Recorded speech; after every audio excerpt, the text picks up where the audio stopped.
Hello, and welcome back to another coaching video. Hello, and welcome back to another coaching video. Hello. Hello. Hello. The first thing I want to talk about was when we actually killed the Imbessa here. Let me actually hear from you. What was your reason for pushing this wave? Yes, so it should be either that the wave is already shoved in, or the wave is bouncing back to you. Those are the only two options you have if you want to go for a roam. Hello, and welcome back to another coaching video. Jungle in League of Legends can be a pretty daunting role, at least for one quadrant. It doesn't matter if it's their quadrants or yours. It's officially 1 o'clock, so class has started. Take your goddamn seats, boys. Take out your rules, then your grok, then your blue. Once you push in a wave, do you need a recall? That's the first question you should ask yourself. This micro-concept explains why standing slightly outside max range can bait abilities safely. Fast bait. Sadly, that is not the answer.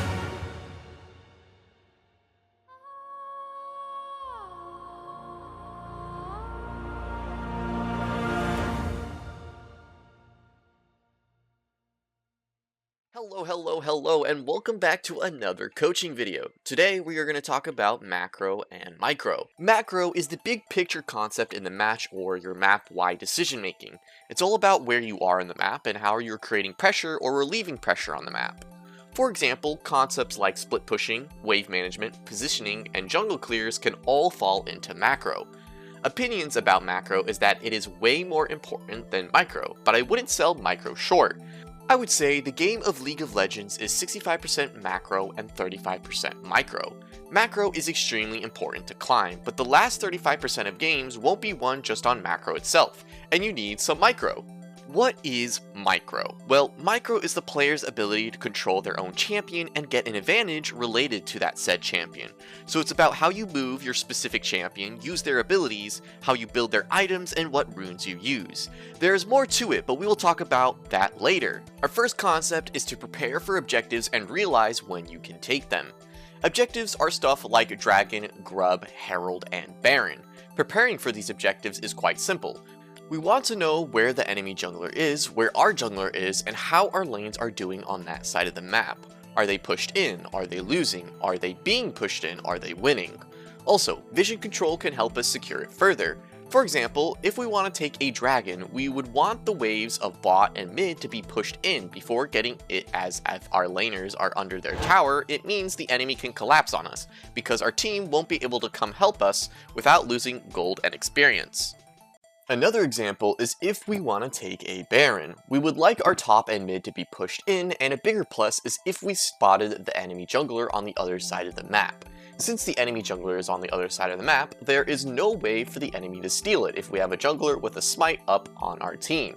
Objectives are very important in League of Legends, and you want to make sure your whole team is on the same page. Jungle pathing and gank timing.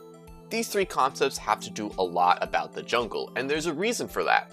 The jungle role has the biggest impact on the game as they are a constant support to all lanes.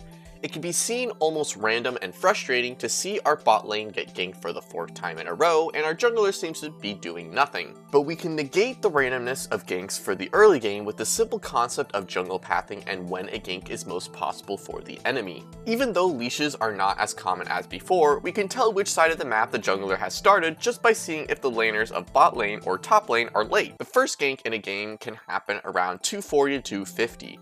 A second gank opportunity can happen around 320 and 340. We can adjust what we want to do based on what side of the jungle the enemy has started, and also what side our jungler started as well. Adding in auto attacks in the middle of your combo can give you that extra damage that you are missing. For example, Lissandra can do this extremely well because of the CC she has on her abilities. She can go W her opponent, and before she throws out a Q, she can auto, and again before and after using her ult, she can auto before throwing out another ability. These little autos don't do a lot of damage, but the more autos you can weave into your combos, the more overall damage you will do to a champion. This concept really doesn't apply in the late game, but in the early game it is really strong because of how low our HP bars are in the beginning of the game. Hello, and welcome back to another coaching video. Today we are going to talk about laning phase. Have you ever had problems where you feel like your opponent is poking you out? or maybe they just solo kill you, or you just feel stuck losing in lane every single time. Well, this video can help you understand why you might feel that way. In all honesty, not every game will feel good in the laning phase, and there is a big reason why. Well, it simply comes down to matchups and your champion's strength. Every single time you boot up into the game, no matter what lane you are in, you and the opponent will probably be playing different characters. This is what I mean when I say matchups. Matchup refers to the dynamic between two specific champions when they are pitted against each other in a lane. Every champion in the game has good and bad matchups. Figuring them out is really important to getting better at the laning phase and the whole game in general. Let's do a quick quiz to test how good you are at recognizing matchups. We will only be talking about the early game, so level 1 through 7, and only the laning phase. First, a top lane matchup, Yorick versus Aurelia. Who do you think will win this? This first one is a little tricky, but if you know how Aurelia works, her Q resets every time it kills a unit, and when Aurelia Qs one of Yorick's minions, it will always kill it, so Aurelia should win this matchup as Yorick won't have his minions to help him kill Aurelia. Alright, our second matchup is mid lane, Sylas versus Ahri. This one is a skill-based matchup, but Sylas should have the upper hand if he plays it right. Sylas is generally a good counter to Ahri, as Sylas will have the ability to steal Ahri's ult and match her dashes. Sylas has generally a better kit with this ult as well, and should win this matchup. Let's talk about one more matchup, but for the ADCs. Sivir versus Tristana. Tristana, if you don't know, has a really oppressive early game, as her damage is fast and big for single targets. Sivir likes to scale and has a more damage spreading kit rather than single target, so generally she will be better off in late game teamfights, but early game she will lose to Tristana in lane every time.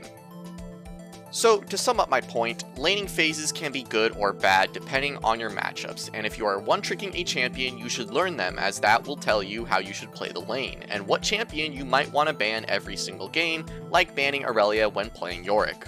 But matchups aren't the end-all be-all when it comes down to the laning phase. It is still really important, but matchups aren't only about the champion's strengths and their weaknesses, but also the person who pilots them. Being a micro-god at any champion means that you can generally stomp most matchups if you play it right, but not everyone can be a micro-god like Faker, so what is an average player going to do to help them have an easier time in the laning phase? So we're just going to watch this first, and then we'll talk about how you could have made it better.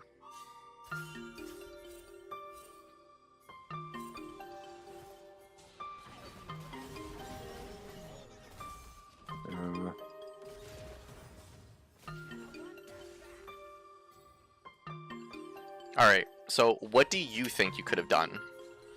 I mean, I went into the vision of the Twitch pretty early because I could have hugged the lower wall a bit more. I walked straight at him. Yep. And because of that, the radius of my E was also pretty small, which is why I couldn't really chase them. Yep. I think that's the two main issues. You went straight towards him, which is like, this is like a jungler thing, but like this can also be applied to anyone when we're trying to gank a lane.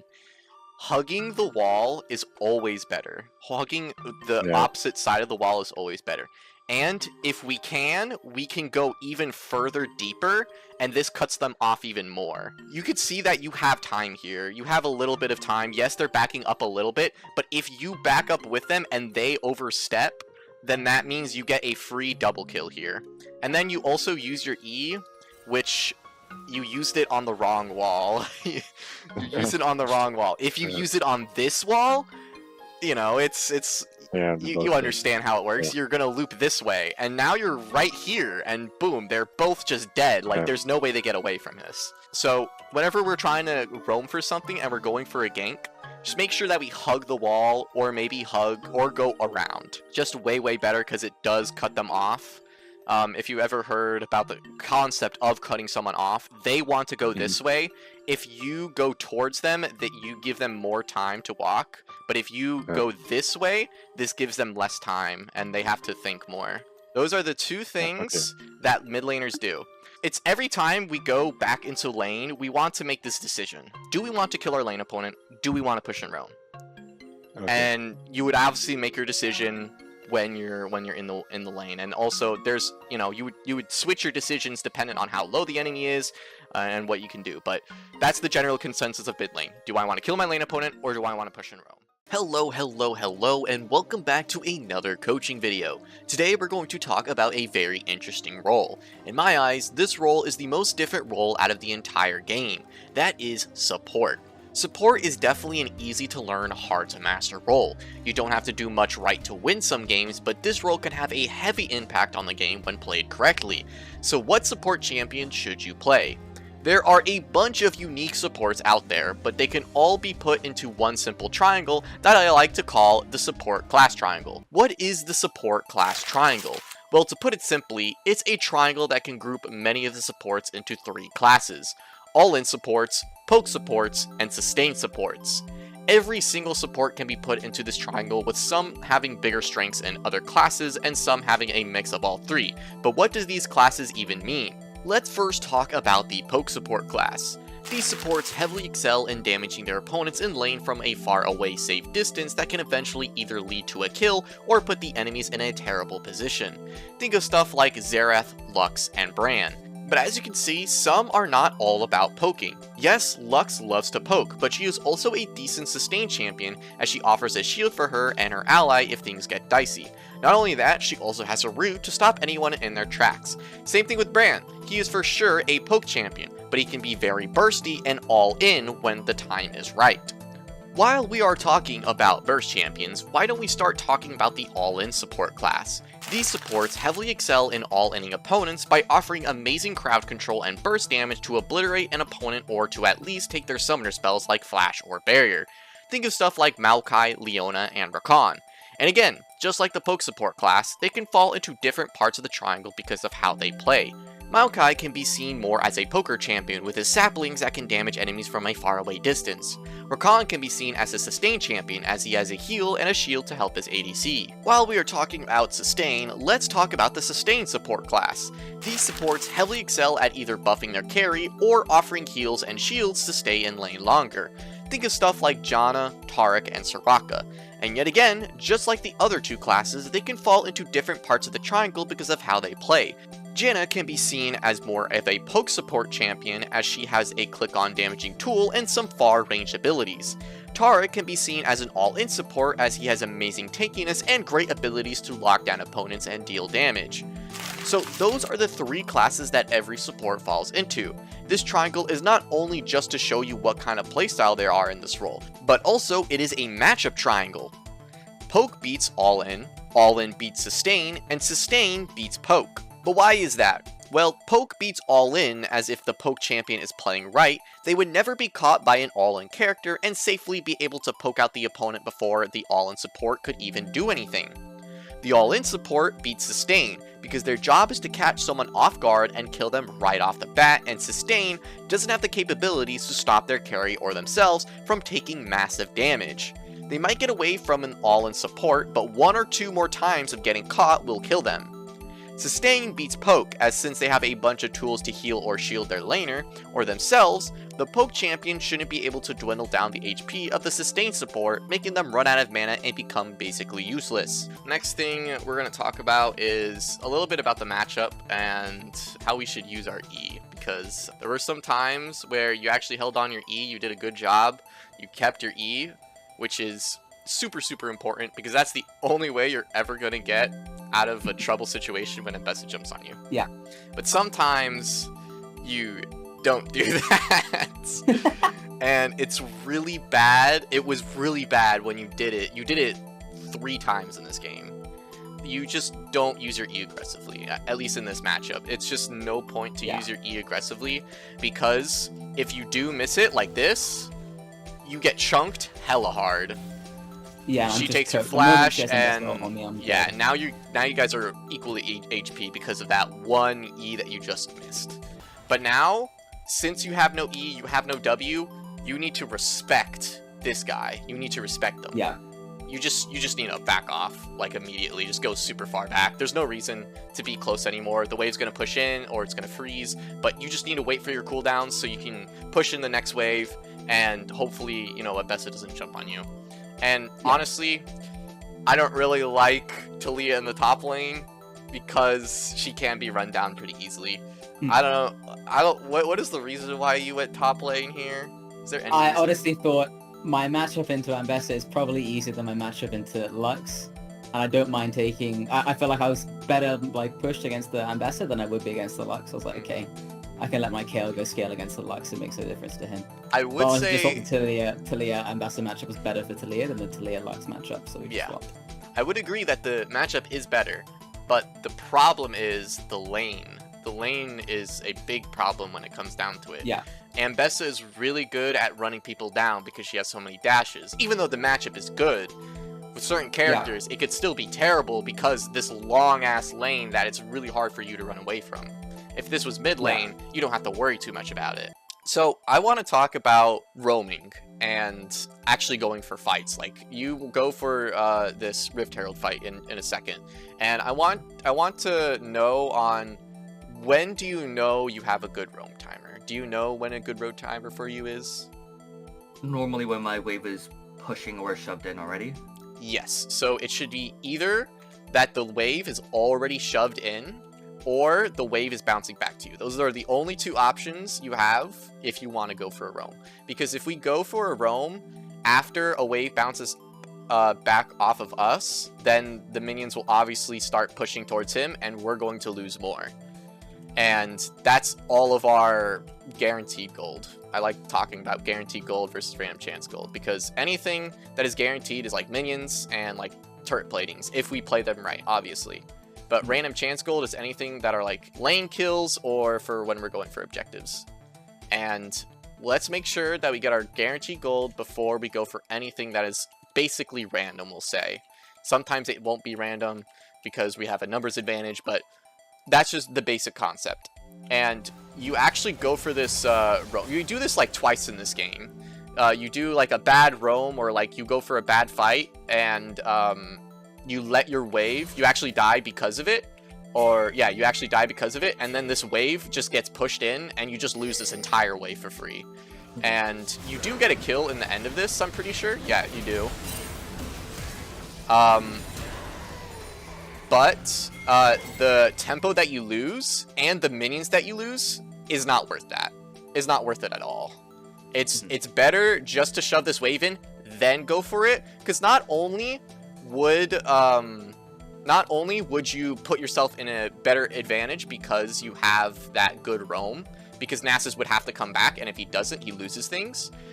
Also, your Riven would have arrived to this fight, but you started this fight early, and it became a 3v2, or it was a 2v3 for like the first segment of it, and then the Nasus and the Cho'Gath kind of ran on you. So every time we go for a roam, just make sure you do it again. Just make sure that you shove this wave in. I know you want to stop the Nasus from taking the grubs, but it's just not worth it, because if we just shove this wave in here, he loses this whole wave, he loses his whole cannon, and he will lose even more if he doesn't come back.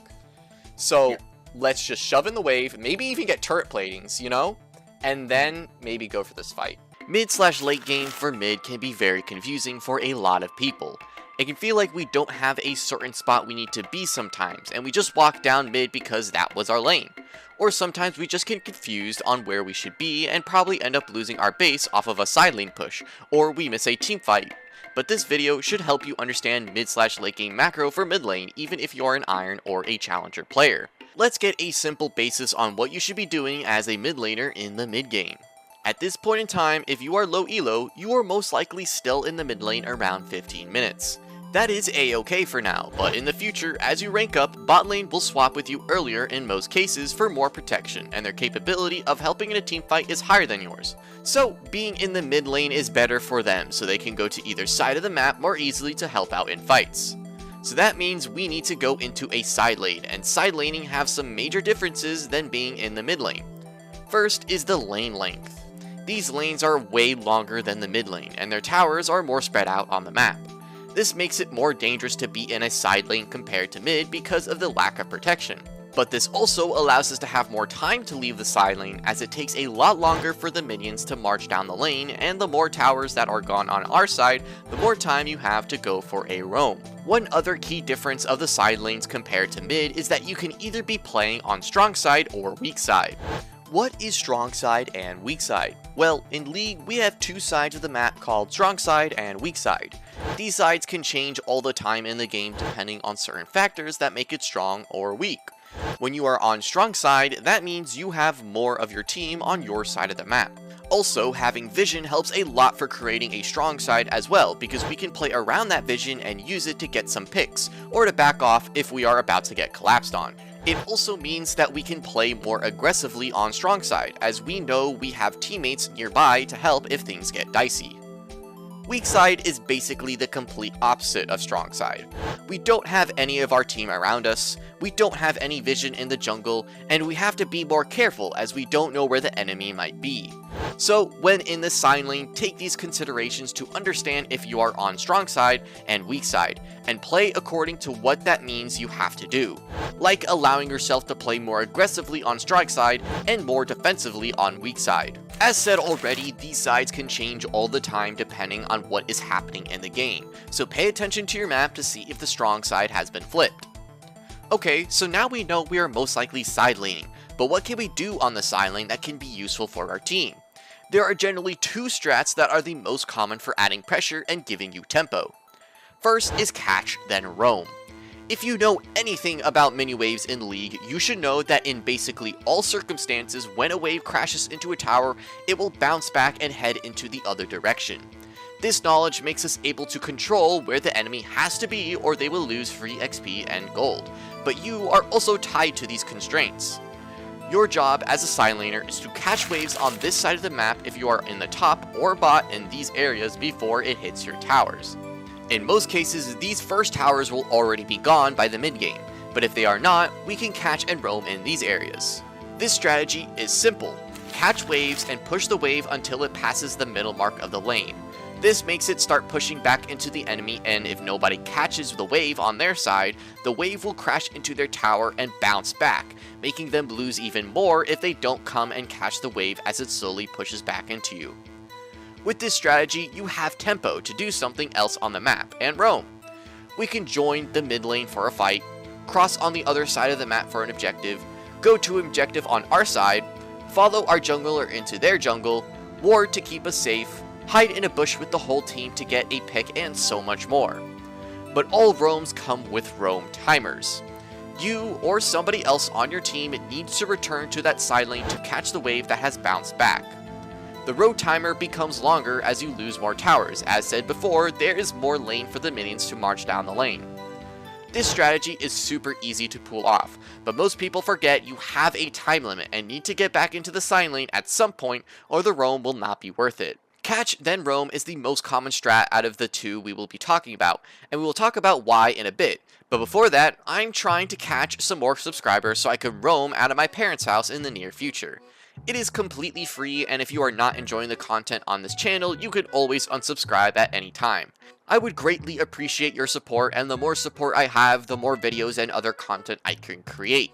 Anyways, let's talk about why this strategy is more commonly used than the other strategy, split pushing. It mostly comes down to what makes a good split pusher, and what factors makes a really good split. What is split pushing to begin with?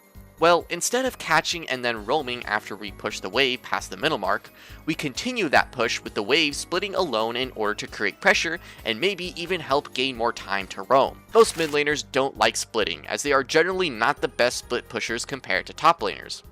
For one, some of them might not be running teleport, which makes it harder to go into a team fight after splitting. 2, they don't have the best 1v1 capabilities for almost all champs. Take Zed versus Camille for example. Zed can be a pretty okay 1v1er in most cases, but put any tanky character against him and he will struggle. Camille has the capabilities of killing anyone that may come up to her, making her a better split pusher overall. The last thing that makes it hard for mid laners to split is their lack of escapability and slipperiness. When a mage split pushes, it can be a lot harder for them to escape, as most of them don't have any other movement options to help get away. Not all mid champs are like this, but it is a heavy consideration for if your champion should split or not. Enough about if you should split. How can split pushing be good? Before we start a split push, let's get some rules down about what questions we should ask ourselves. When starting a split push, first ask ourselves if any objective is coming up. Do we have TP? Where are the enemies on the map? And is my team adding pressure anywhere else on the map? All these questions are super important to know before we start doing a split, as it can change how we split, where we split, and when we should split. We also should continue asking these questions as we split so we know if we should back off or continue. Let's go into my split pushing in-depth guide video to see what kind of things we can accomplish when we split. Here is a few examples on the differences. You are pushing top when dragon is coming up.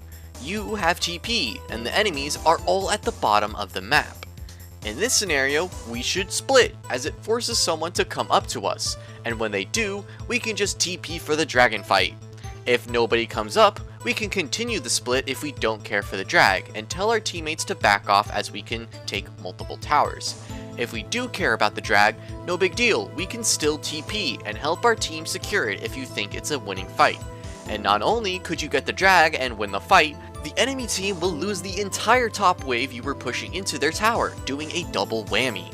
Jungle in League of Legends can be a pretty daunting role. They are by far one of the most important players on the map. They offer support for all lanes, they take objectives, and will overall be there for a fight. But how does this role accomplish all of this and be able to carry to win the game? This video will go over a very detailed look into jungle pathing and why it is super important to master it. So, jungle pathing. Jungle pathing is the routes and movement patterns a jungler uses to navigate the map, specifically when and where to farm jungle camps, gank lanes, or invade the enemy jungle. This macro concept dictates so much of your gameplay, decisions, your location on the map, and it is super flexible. You can do so many different routes for full clearing, ganking, or invading, and in between these routes, we can switch it up based on the information we know, like knowing the jungler is doing an objective on one side of the map, or we see a fight break out near us. One thing you should know is that jungle pathing is an early/mid game concept. In the late game, jungle paths don't matter as the game opens up a lot more and there's a way higher importance of fighting rather than farming, like fighting for an objective, fighting for a tower, or just a random team fight. You don't want to be that jungler who is busy farming wolves when your team is fighting in the enemy base. Anyways, if you draw out how many different paths you can take for the jungle, it will be covered in paths as we have so many decisions. But let's not start off with this. Let's start at the tip of the iceberg for jungle pathing. This might be the tip, but there's still a lot to learn. What lane do we want to gank the most? You should ask this question every time you're loading into the game. Who can carry? We can obviously be a carry, but it would be even better if we can make a second carry. If we want our ADC to carry, it might be useful to start on the top side of the jungle, so when we hit level 3 after clearing all the top camps, we can already be heading towards the bot side of the jungle. If we want top to carry, we should start bot side, so when we hit level 3, we can already be heading towards the top side of the jungle. The two outer lanes mostly dictate what path we choose on our clear, and mid lane is in the middle of the map, so it doesn't really matter what path we choose as we will always be near the mid lane.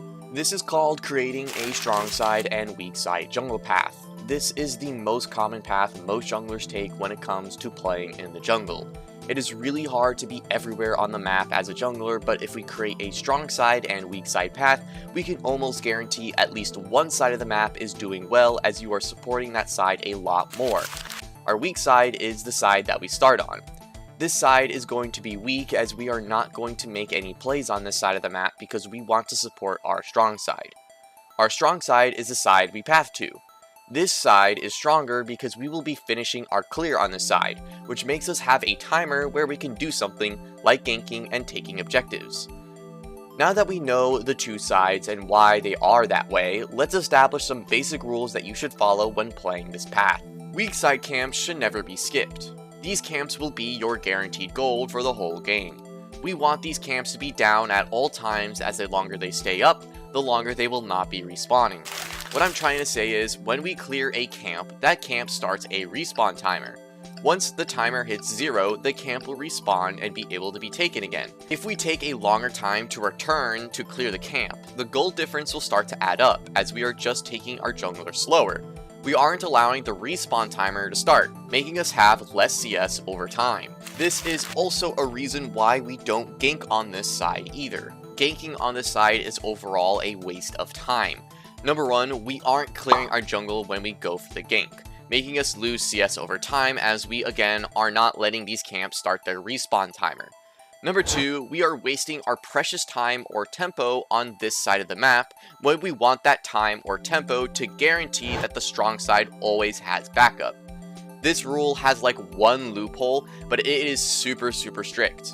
You can only go for a gank on this side of the map if it is a guaranteed kill. They are stupidly pushed up with no vision, no summoner spells, no escapability, no HP, and no mana. If we fail this gank, we just wasted so much time and tempo and got nothing for it. That is why it is so strict. So, the rules are, farm the weak side as much as possible, and don't gank on the weak side. Weak side is a side with rules, but the strong side has opportunity. While we are on the strong side, at any point in time, we can skip these camps to either support our laners or take objectives. We want this to be our utmost priority. Help our strong side lanes as much as possible, and when we have downtime, we can farm. So, we talked about how to play this jungle path, but how do we know we are doing everything right?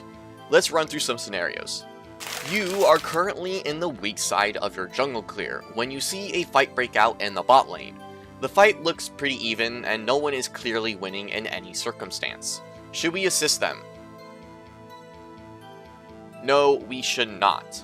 The rule is to not gank on this side and only go for them if the kills look guaranteed. If they aren't, we should ignore and continue clearing. Pretty simple example. Let's do a little more complicated one. You have currently finished clearing your entire jungle and you got a gank out on top. It didn't go well, but it at least helped them push in. Your weak side camps are about to respawn pretty soon. You can tell they are respawning soon because of the hourglass that appeared on them, meaning they will be spawning in 10 seconds. It looks like there is also a gank opportunity mid, with them being semi-pushed up and around half HP. What should we do? This one is a little tricky, but if we look at the rules, we want our weak side camps to be down at all times. This means we should recall and then go to our weak side to clear it. This is why I called them rules for the weak side and opportunities for the strong side. We have an opportunity to go for a gank mid, but our rules dictate we shouldn't waste any more of our time and go to our bot camps. The opportunity needs to be so good to outweigh the rule. If the kill was guaranteed in the mid lane, the opportunity outweighed the rule because we get 300 gold for the kill, and about 200 gold clearing our weak side. It is the same reason why we don't go for ganks on our weak side, because it wastes time and tempo. If we fail the gank mid, we wasted time not clearing, basically not being the most efficient we could be. It also gives the enemy jungler an opportunity to come steal our camps, but we will go more in depth on that reason a little bit later. But let's move on to a very tricky scenario. You are on the strong side of the map and just finished ganking mid and top and got amazing ganks off. Since you took so much time doing that, you had no opportunity to farm all of your strong side, but your weak side camps are about to respawn pretty soon. You can tell they are respawning soon because of the hourglass that appeared on them, meaning they will be spawning in 10 seconds. Should we clear our strong side camps and then recall to our weak side, or should we recall and clear our weak side and then go to our strong side? The rules again dictate what we should do. We want our weak side camps to be down at all times, so the faster we get to them, the more often they will be respawning. So we should recall and go to our weak side camps. The rule does help us make the right decision, but there's actually more reasons why we should do this. You are probably wondering why it isn't good to go for the rest of our strong side camps. The simple answer is jungle camp timers. We know that jungle camps start respawning once we clear them. If we go to these camps and clear them, when we return back to our strong side after clearing the weak side, these camps will still be down, and you will have to use your tempo now, as you are free from clearing your jungle. This basically restricts you from setting your own time to use your tempo, to only being able to use your tempo in this one area of your clear. This might be bad because maybe top is doing well and doesn't need help, and mid is doing well too, and they also don't need help. So now we are sitting doing nothing with our time and tempo. Then, once the camps do respawn, we clear them. Now we have our weak side camps coming up, so our rule says we need to recall and go for them. But now our top side needs help, but the opportunity doesn't outweigh the rules, so now we screwed up our path. This makes us path like this infinitely until we do what we were supposed to do, and clear our weak side camps before the rest of the strong side camps. If we go back in time and make the right decision of clearing the weak side, when we head towards our strong side, we can make the opportunity to go for any gank on any of these camps. We can gank before and after wolves, before and after gromp, and before and after blue. This gives us way more options on when we can use our tempo rather than having our tempo be used in one area. Just from our support item, we can actually basically control how fast or slow we can hit level 2 or level 3. And one way is by just not using it on the first wave. We don't need to really use it on the first wave at all. You're going to see that you're going to start already hitting the wave with your auto. But that's not like, you know, terrible. It's just better if we do it on the second wave, because that's where we control hitting level 2 really quickly, and we can actually surprise the enemy by doing it. But you guys still got a really good level 2. I'm not saying that like you guys did terrible, but it's just trying to squeeze the most out of what you can get. And with these minion autos, we can really, you have basically all control on hitting level 2 or hitting level 3 because you have those autos.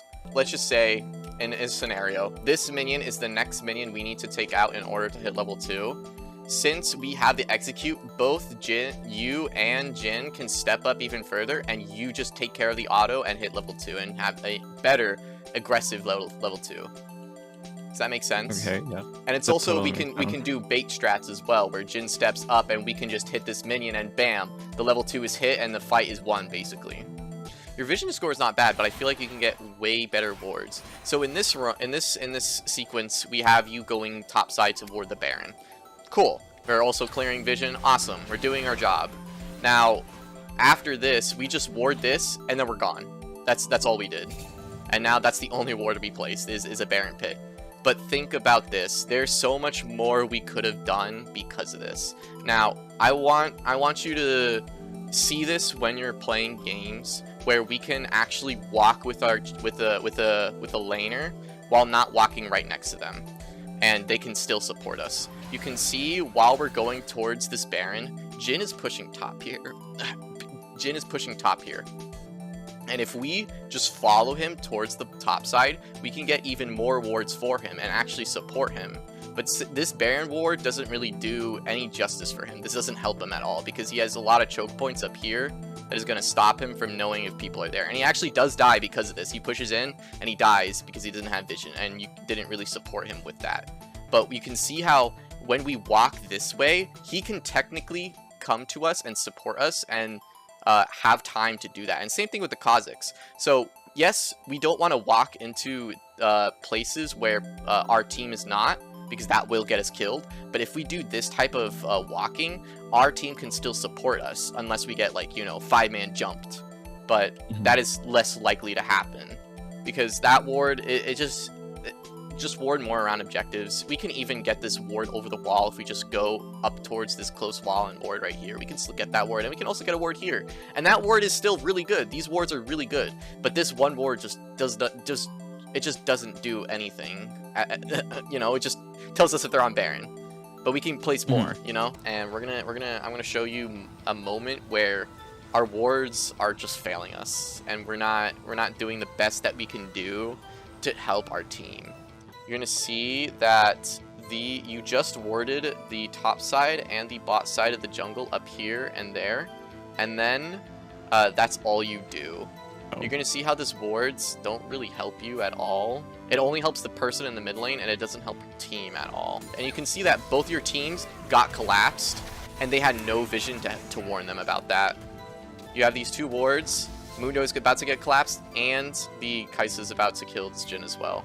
both of these people are about to get collapsed on, and our wards did nothing to help that. So at this moment in time, you had downtime. You have downtime here. You're just waiting for this wave to push in. We have downtime.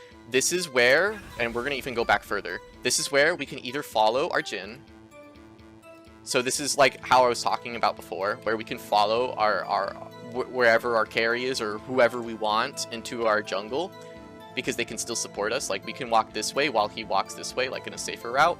But this is better because we can get this ward. We can maybe not get down here, but this is a really good ward because it tells us if the enemy is in our jungle. That's why this ward is so good. These two wards are really good because it tells us if they are in our jungle. But we're probably not going to get this one. We can at least get this one. And then you can see how these wards support Jhin and knowing where he can be and how safe he needs to play, rather than this ward just telling us if people are near mid. But we can also do it on the other side, because this Mundo also walks up in the top side, and we can choose which way we want to go with this. It's just we need to walk with our team. Mundo is going to be taking this route towards the top side, and we can follow him and maybe get this ward down, or maybe even walk further and maybe get this ward down, and just having wards to support our team. And then we can either A, help him with a fight if a fight breaks out, or B, go back mid and take out this wave that's pushing in mid. You can see how these wards are just failing you. They're not doing anything for your team, and we can get better ones, you know? We can just keep going and get better ones. Whatever to help our team out. And I also want to talk to like a trick that most people do when understanding how we want to ward and how it kind of controls us on what our team is supposed to do. Every jungle has its own quadrant, you know? These are the quadrants of the jungle. And whatever quadrant we ward is generally our strong side, because we have vision. We know what we can do in this quadrant because we know where they are. But this is our weak side because we have no idea if people are here, and whoever is down here needs to play extra safe. So that means we can play more aggressively on this side because we know where they are and we know how we can make a play off of them because of it.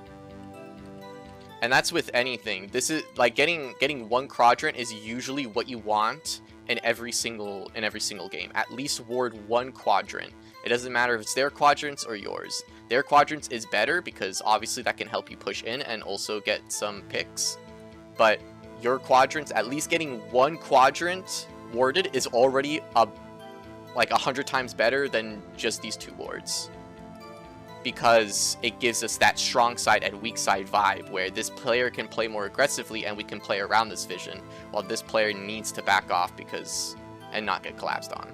It is officially 1 o'clock, so class has started. Everyone, take your seats, grab your notebook, shut the fuck up, class has started.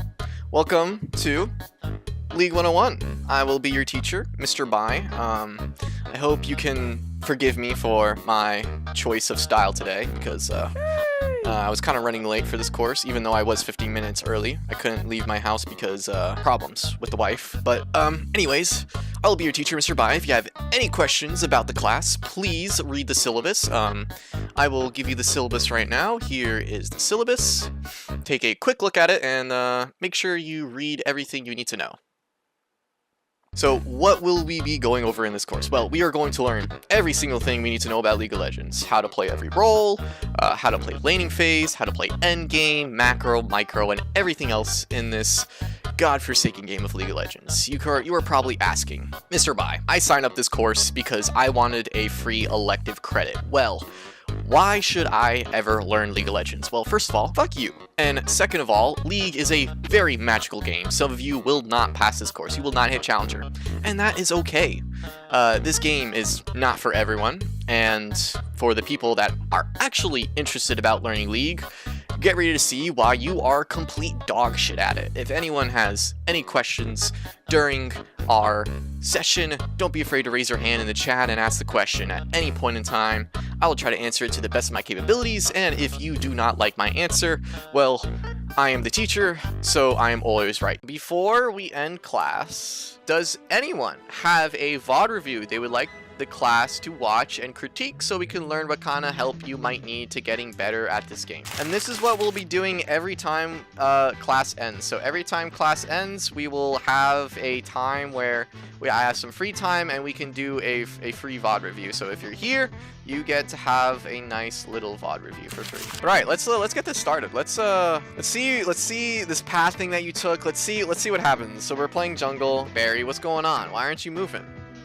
This is the start of the game. Game starts at 0 seconds, Barry. Come on, we all know this. Let's see what you did. So looks like we're okay. Walking to the enemy jungle, getting a ward down. Okay. Cool. So I'm guessing we're pathing towards bot side in this game. Alright, we're kiting our camps a little bit. Make sure we kite them a little bit further. You can, like how you're doing with this wolves. The first 2 camps, you kited them a little bit less. You can kite them so much more than you are. It doesn't matter a lot, but it matters in the whole grand scheme of things because you are going a little bit slower with your clear, which isn't too bad. Yeah, make sure you kite a little bit more with your camps. It's such a small thing. It's so easy too. Like once this red buff hits like 300 HP, just start walking down. Well, like that's literally 300, 200 HP. So just start walking down. Start walking down, and then you'll become to your camps faster. So bot got ganked here. Okay, so you were technically talking with your people. Why didn't you tell them that Rengar was starting topside? Because you knew, right? Now you see him right here. You see him right here, and you know he's pathing bot. You know it because you have this ward. You place this ward. You know he's pathing bot. I've talked about this many times where when we are weak side, they are also on weak side, which is the same side. And we're doing a thing called, we're pathing the same side. They started top side and we started top side. If this happens, if you're in bot side, that means the Rengar is bot side as well. Yes, I recommended that you should have probably either saw a counter gank opportunity or you tell your bot lane that someone is coming. Now, if you see your team doing something like this, Rengar is bot side, and you know that your Draven and Lulu is just constantly pushing in waves, and Rengar is in the bot side, like literally drop your Krugs, or maybe even drop red, probably just drop your Krugs. Drop Krugs, and immediately walk into this bush. Just walk into these bushes and yeah, counter gank. I know it's like, hey, sometimes we can waste our time if, Rengar doesn't show up, but that's not that big of a deal. As long as we can support our lane, support our win con, the game's great. The game's in a great state, as long as they're okay. So we know he just ganked bot, and we know that he's probably going to go for bot Scuttle. The question is, do we want to fight him? And it looks like we are going to try to fight him. Let's talk about this fight then. Let's talk about this fight now, because I didn't really see what happened. I don't know about that flash, first of all. I don't know what you were trying to do. It was a little early. Let me just say it's a little early. You're just going in a little too early. Like no one is here to support you, and maybe just talk to your team a little bit more. If you're playing in a clash like this, you have so many options to talk to your team and make them make these plays happen. If you know like Lulu is just sitting here doing nothing, just tell her, hey, Ayo, Lulu, I want to get this Scuttle. I know Rengar's here. Can you come with me? Simple as that. And then check if you have mid prio, check if you have bot prio, check prios as well. But obviously you don't have mid prio, so Silas will be coming here. But Lulu showed up because she showed up late. The flash was a little bit weird, but okay.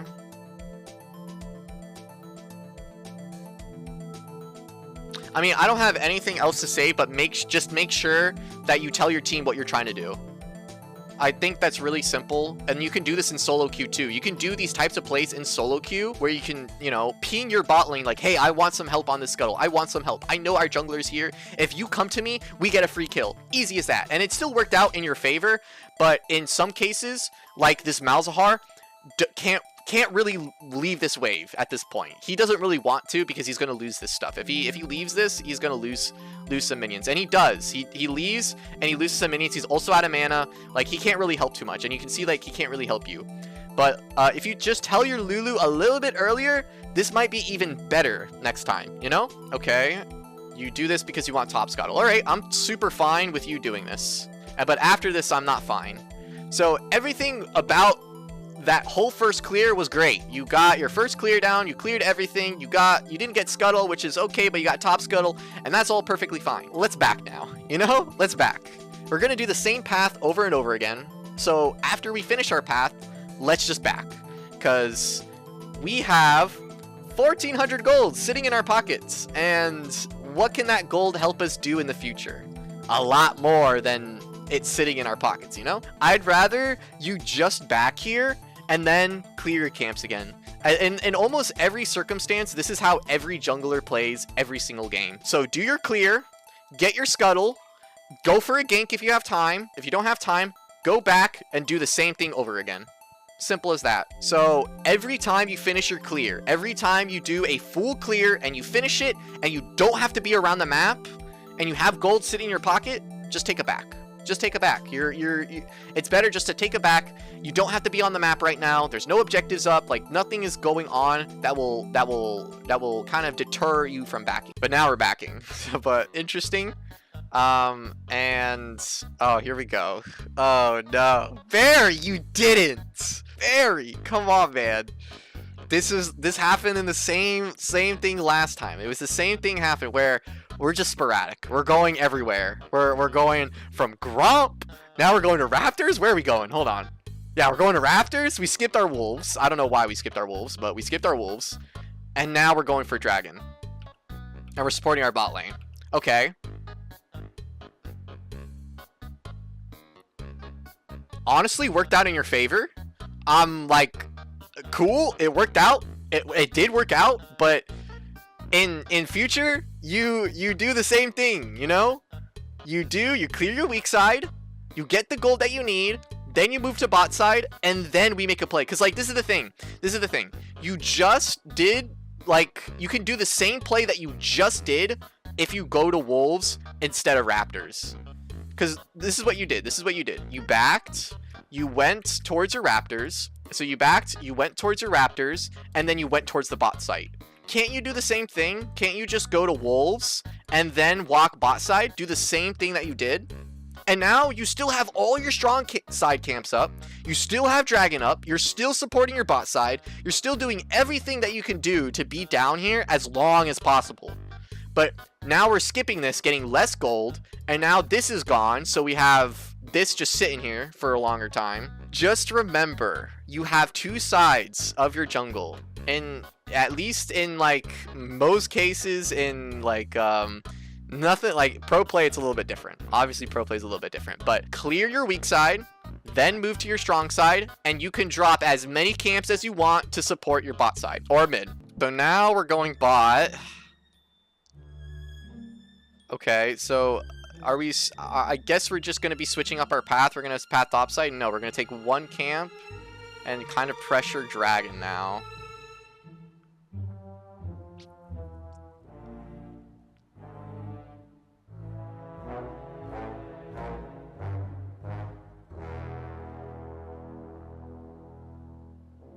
It's the same thing as last time, man. We're wasting a lot of time. It's the same thing as what we were talking about. Basically, this whole VOD review. You're wasting time here. Start realizing where is a good place you can go where your team can actually help you. Because this is the same thing that happened in the last time you went bot side. Or when you were in bot side. So we're in bot side. Our Draven is in base. Our Malzahar is in base. Our Lulu is here. In what world are we ever taking this? You know? Like, this is so difficult. Or I guess Malzahar's actually mid. But Draven's not here. Draven's not here. In what world are we ever going to take this? We can actually do something else. If you really wanted to start bot side, like, I don't have a problem with you starting bot side and trying to path towards top side to go for, like, the grubs. If we just switch up, like, if you want to switch up your gameplay right in the middle and, like, you know, want to path towards top side, okay, cool. Path towards top side. But now this is your weak side. You clear all these camps, you go top side, let them have this, and then you get grubs for free. You trade here. And this is perfectly fine. That works. As long as you're fine with taking a trade. But like, you can see how we take one camp. This guy is already ahead. I guess he's he's not super far ahead. It looks like he's not clearing the jungle really well either. But if he was clearing well, he would be way further ahead with his CS than you. Just make sure that your team is ready to do something like this, because Draven's too low for this. You can't take this dragon. Like, this is impossible. This is so impossible. Look at your team, see what they're doing, and see if this is possible. But in this instance, it isn't. It really isn't. We can slow it. We can also slow it down. Like, as you're saying, we can slow it down. We can, oh, okay, I can't really take this drag right now because I don't have my Draven down here. My Lulu's backing. Malzahar is just getting back into lane. I can take this. I can take this. I can take this. They should be back in lane when you take all those camps, and see if you have a better position to take drag then. And if not, okay, it's okay. We go back top side. We can go straight to grubs if you really want to, and then maybe take our top camps, you know? But trying to force something when we don't have a good position with our team it's just not going to work. And then we're just wasting a lot of time. Take your goddamn seats, boys. We've got some more things to talk about that are very important, like wave management. You need to know wave management if you want to rank up and dominate the opposition, or just not to be bled out dry by someone who knows what this is. This is an early/mid game concept, as managing waves generally doesn't do anything in the mid/late game. This technique is more important to know in the top and bot lane, as those lanes are so long, they matter more. The time to create a wave control or control waves is a lot longer than the mid lane. But mid laners, that does not mean that you should not learn these techniques, as it will still work in your lane. Lastly, jungles and support, learning this technique aren't as helpful for you guys, but this topic can definitely help in certain situations when you need to take care of a wave, so you can understand what you want to do with it. Wave management is the technique of obviously managing a wave to do a certain thing that will usually benefit you in some type of way. Fast pushing is a wave management technique where you push in a wave as fast as possible by using autos and abilities. Next, we have slow pushing. So slow pushing is a wave management technique where you push in the wave as slow as possible by last hitting minions for their gold and not touching the wave for the most part. You need to auto it sometimes, and we will talk about a little bit more about slow pushing, because this is not only thing you need to do, because obviously you have another person in a lane that you have to interact with, and you need to understand that they can change the wave state as well. And we will talk about wave control, wave state, wave priority, and all that stuff. Moving on, we have freezing. Lastly, we have freezing. Freezing is a wave management technique where you hold a certain amount of minions at a certain point in the lane, making it not go forward or backwards, basically freezing it at that point. To accomplish this, here is a quick little graphic showing you how many minions the enemy generally needs to have more of for a freeze to happen. You can see how the closer it is to your tower, the more minions the enemy needs to have in order to stop in that direction. So I'm not saying like they just need 4 minions, they need 4 extra minions. So let's say there's a full wave coming, there's 6 minions here, 6 minions there. They need 10 minions for the wave to not move in like this general area. That's kind of what you have, to +4 minions, you know, +3 minions, +2 minions. And as it gets closer to your tower, the more minions you need. But why is that though? Why is that even a thing? The basic answer is because your minions will arrive faster than the enemy, making the enemy's wave take more damage while the new wave is coming, generally pushing it back towards the enemy. So the closer it is to your tower, the more of a buffer the enemy needs to have to tank that damage the new arrive wave does. In order to start doing a wave management technique, we need to get some type of wave prio. To get wave prio, we need an advantage in some type of aspect. Range, wave count, HP, mana, level, something that makes us have more strength than the enemy, so they back off and let us control the wave. Let's first talk about slow pushing into the enemy. In order for us to do this, like for us to slow push a wave into someone, we generally just need to last hit minions and not really touch the wave for the most part, but we still need the wave to somehow get established that way if it's neutral. The more the enemy hits the wave, the less likely the slow push will begin going towards them. So the best way to begin one is first having wave prio to make the enemy not hit the wave as much. And secondly, hit the wave just a tiny bit more than the enemy. So basically, you can see how I have wave prio here because the enemy is a little bit lower than me. So that means they're going to back off a little bit more because they don't want to get damaged even more. So I have wave prio, meaning I can basically space them away from me so they don't attack the wave as much. But also, if they do attack the wave, I need to make sure that I still attack the wave so it pushes towards them, so it doesn't stop slow pushing into them. I want you to realize a very simple rule that you should follow when it comes down to wave management. The person who has wave priority should have wave control. Simply, whoever has an advantage in any way should have the ability to control the wave. Trying to control a wave without wave prio is a death sentence, and we will talk about that in a bit. So, in order to establish a slow push into the enemy with a neutral wave state, we need to have prio. Thankfully, having a bigger wave helps that, but that does not solidify it.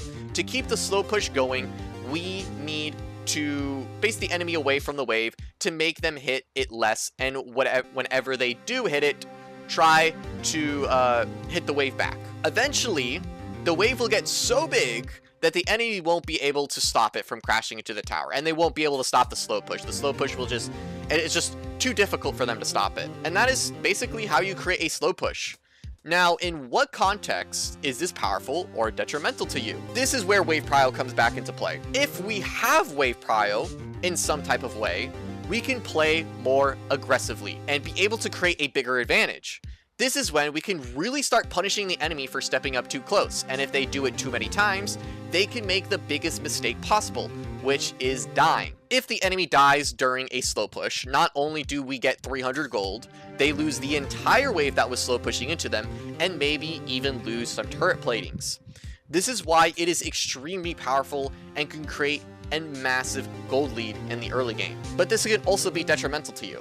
And why is that? Why can this be detrimental? If we do not have wave prio, like in this situation, and the wave is pushing into them, they can slowly let us bleed out minions, because if we ever step up, they will punish us. Wave prio is the biggest factor on when a technique is good for you, but that goes both ways. Let's talk about if the enemy is slow pushing into us now. So, if the enemy is slow pushing it into us, the question we want to ask ourselves is if they have wave prio.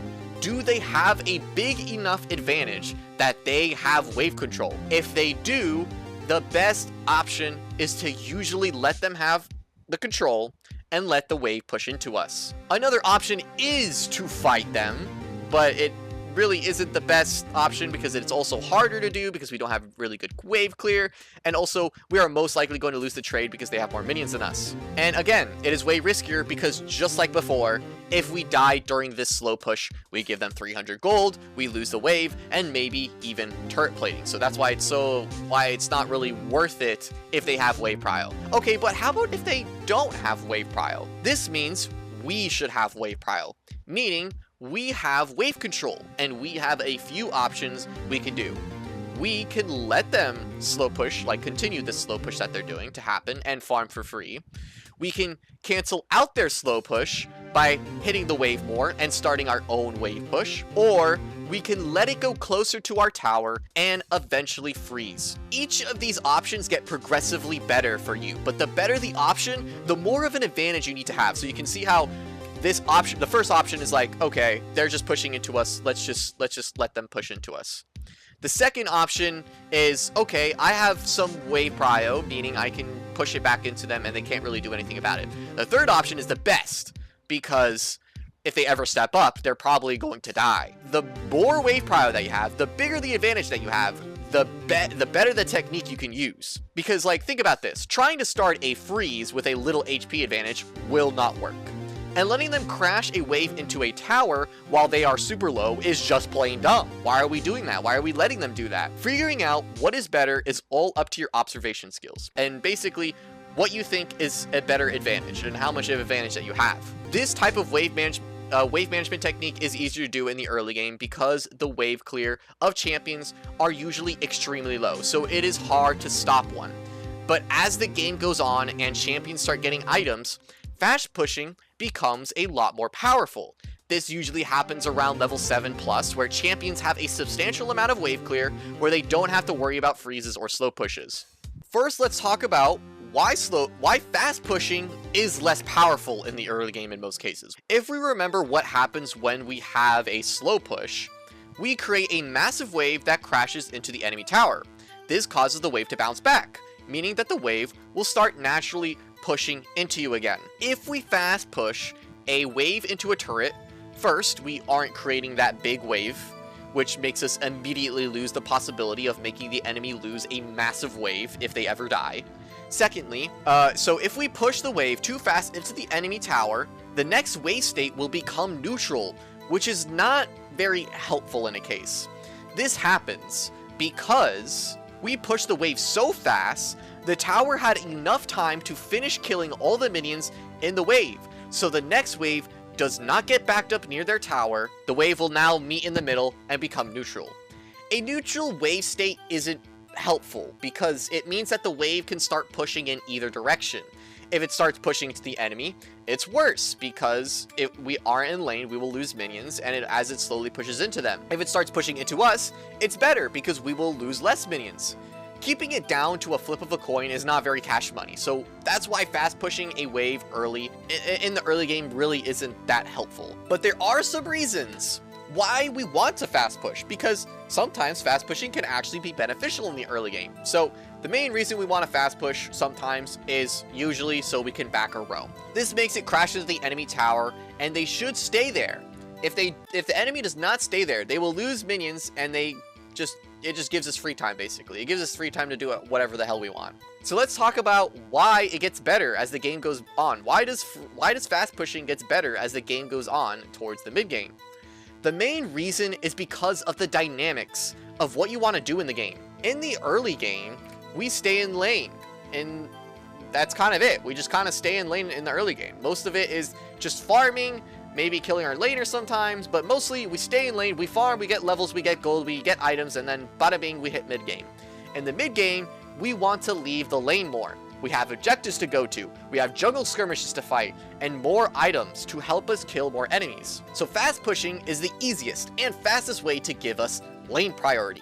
Lane priority is given to the person who has more clearing power to push the wave in, so they move first in fights and or objectives. Moving first can be a big advantage, and that's why we want to do it more often in the mid game. Last wave management technique we have is freezing, which is more complicated one. Freezing can be a super powerful technique, but keeping a freeze for a long time can be pretty difficult. We already explained how to do it, but why would we ever want to freeze? Freezing stops the wave at a certain point in the lane, but this requires a lot of wave prio, a pretty big advantage to really be beneficial.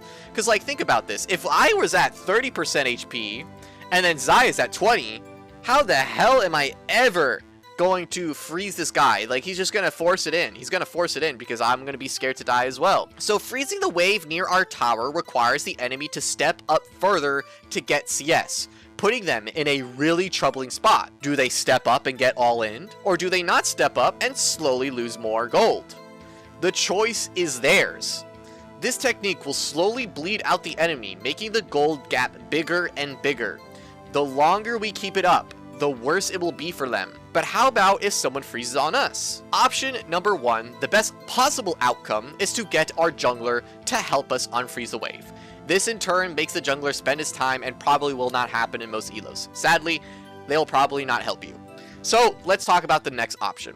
The next option is to basically bait the enemy into hitting the wave by positioning in a way where they hit the wave and you.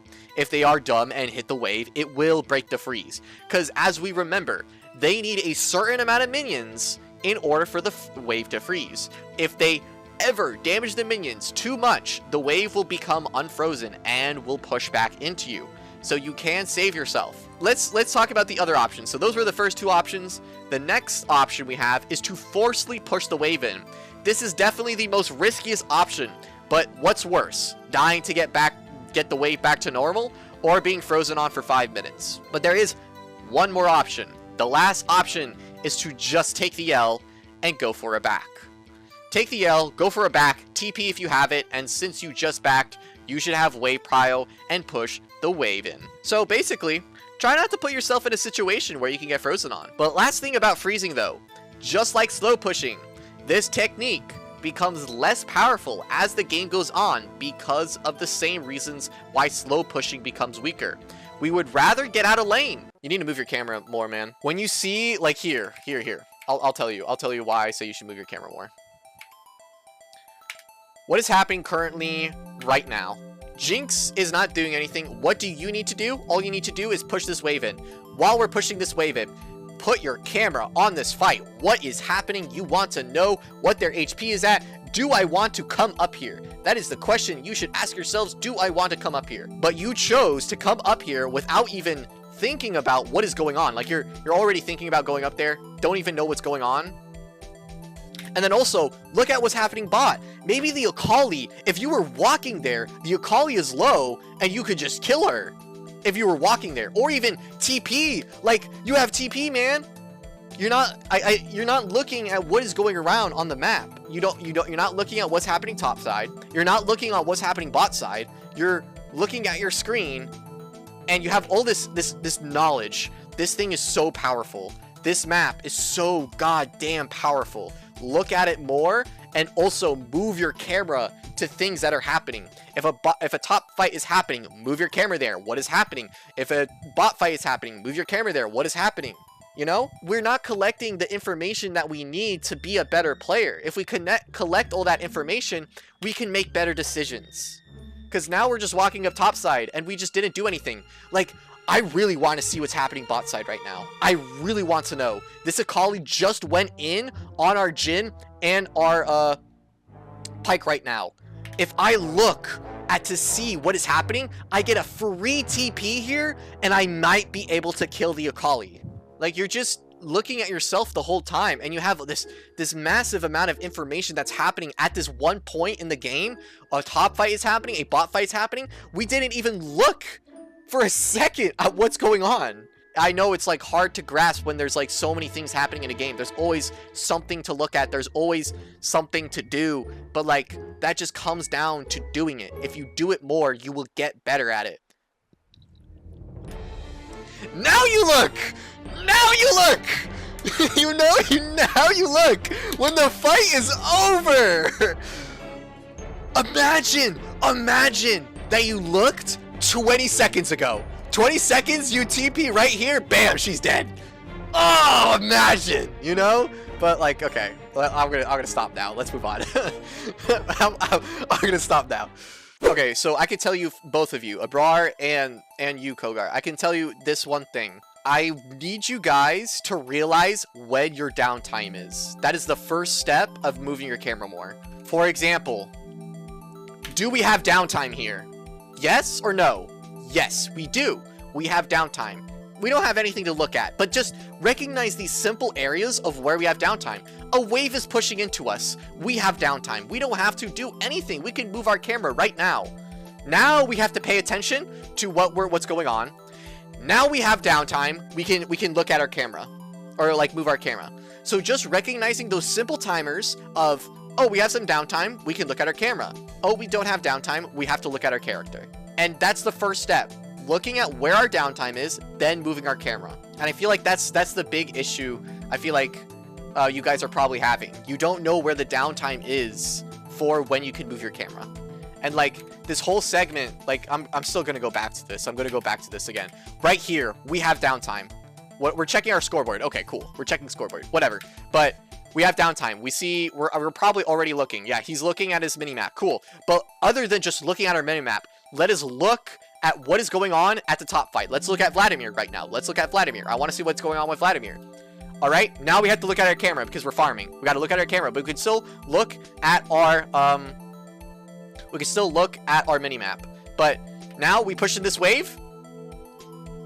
Boom, immediate downtime. We have downtime. Let's move my camera. You know, like there's these simple timers. Welcome back to another class, another realization of why you suck at League of Legends, because today I'm going to teach you how to not be a terrible split pusher. I feel like a lot of people have a trouble of just understanding what they want to do in the mid/late game, and usually randomly just have fights around the map for no particular reason. That doesn't really help us with the end goal of the game, which is destroying the enemy nexus. Split pushing is one of those techniques that can help us accomplish that goal and at least create a reason to fight around the map. As explained a little bit, this is a mid/late game concept. Most of the early game consists of the laning phase, but once we start heading towards the mid game, we want to start creating leads in areas like taking towers, taking objectives, going for team fights, or just killing out of position enemies.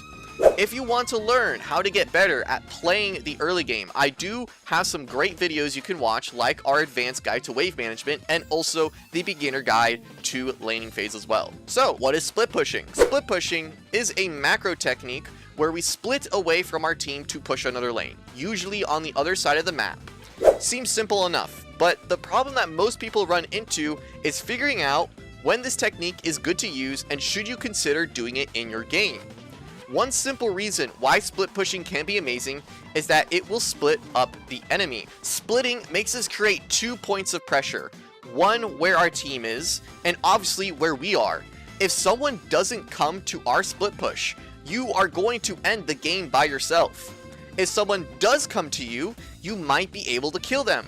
And it also creates a 4v4 situation wherever your team is. If more people come to you, it now creates a numbers advantage for where your team is, but also allows them to create even more pressure where they are. So what split pushing kind of basically does, stops a team from marching down mid lane as a 5-stack. If your team doesn't have a great team fight comp, you will probably lose every single team fight.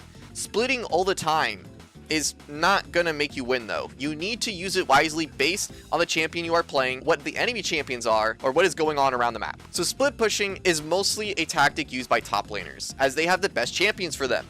Mid lane can also use the strat, but just not good as top laners. The other 3 roles have a harder time incorporating split pushing because of their champions and also the roles in general. Support needs to be with their team to be useful, jungle needs to be at objectives, and ADCs are only powerful when they have a team backing them up. Why are top laners and mid laners the best split pushers? And what defines a good split pusher? The whole point of a split push is to add pressure. Since you are going to be alone doing this strat, your champion needs to be able to do everything on their own. Let's talk about what makes a good split pusher.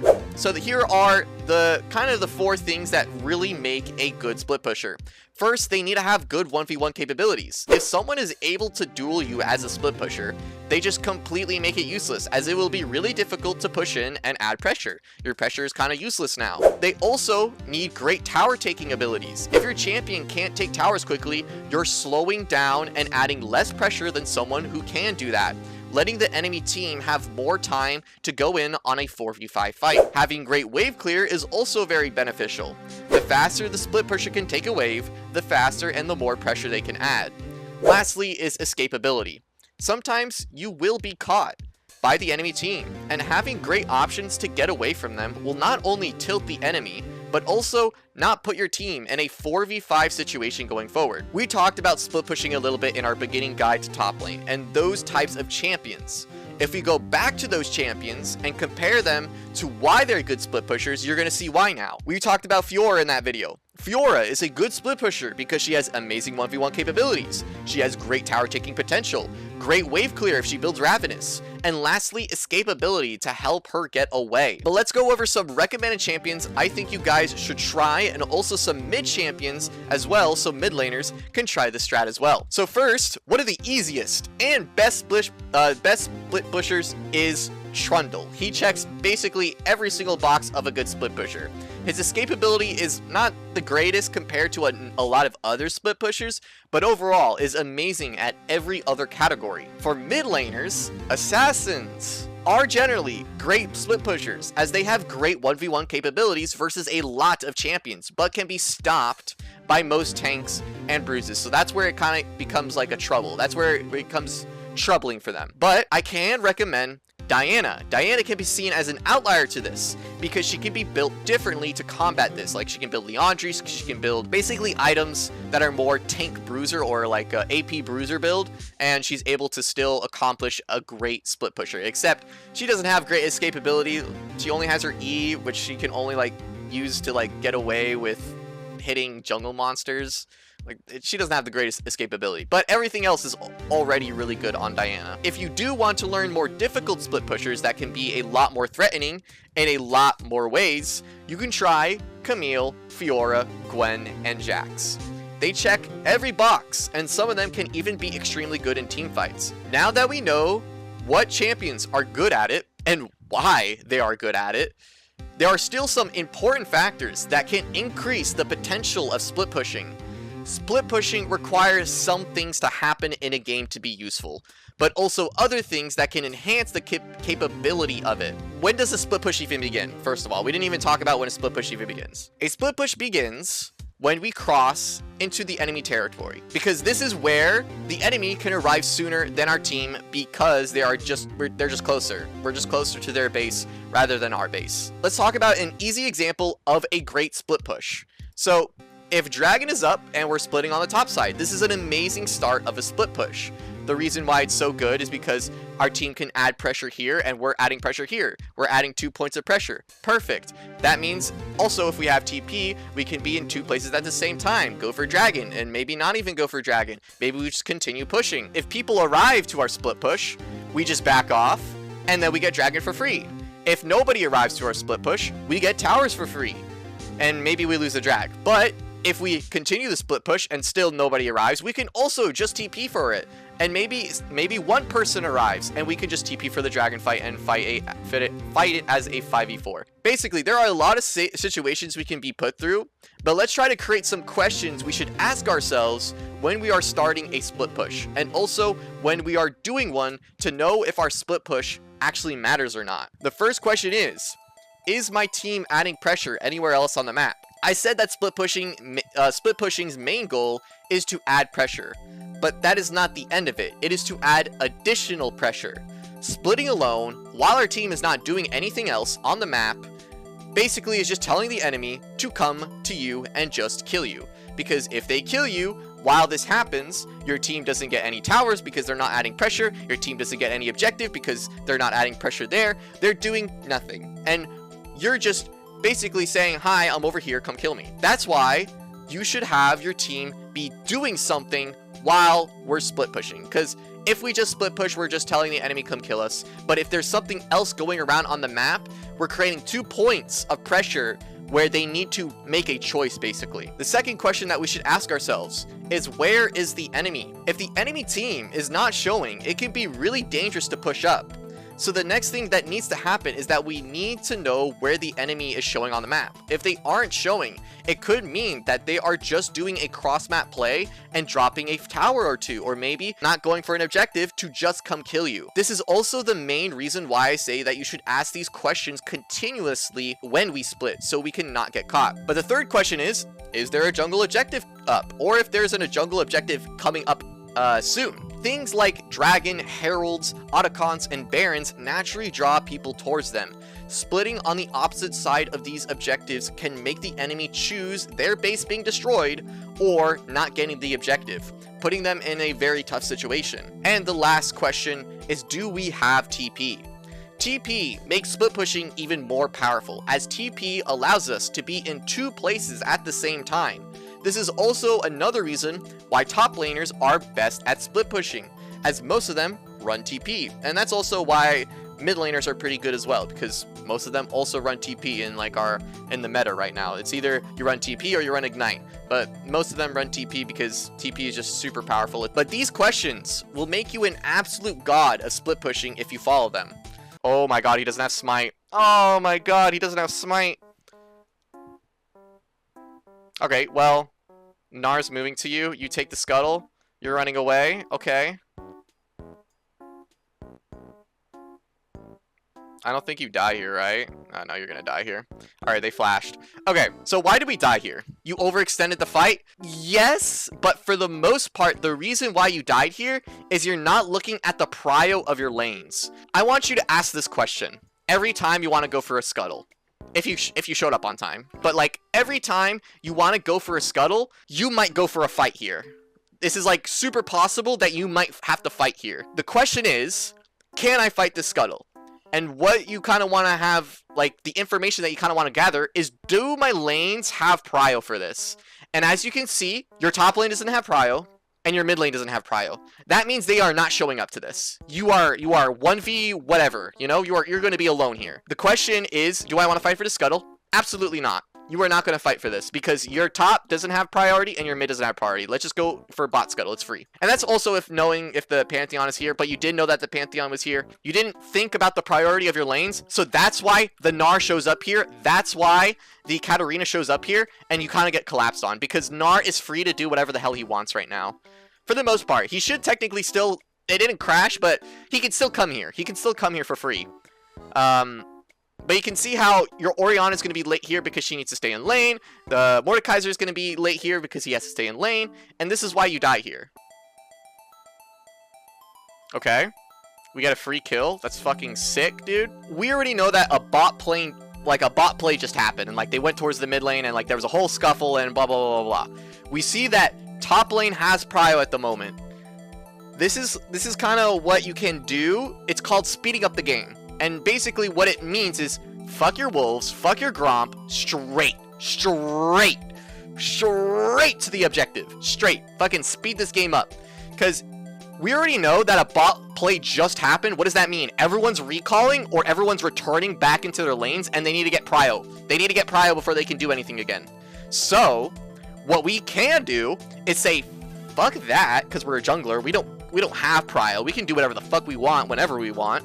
Let's walk our ass straight into the pit and take it, because this means this guy can walk, and now we're in a 2v whatever situation, and we get Void Grubs for free here. This speeds up the game. This makes the enemy need to react to something. If they don't react to this, we can get Void Grubs, and then we can back and maybe get the drag as well. Like, that's kind of like the advanced concept I want you to think about is like, hey, this fight just happened. I killed the mid laner. What does that mean? The mid laner is going to be out of the fight for how fucking long? 24 goddamn seconds? And my top lane has prio? My top lane has prio? I'm fucking booking it here. Shit, this is free. You know? It looks free, at least for me. I feel like you can definitely do it. You are crazy for this. What the fuck was that? That was amazing.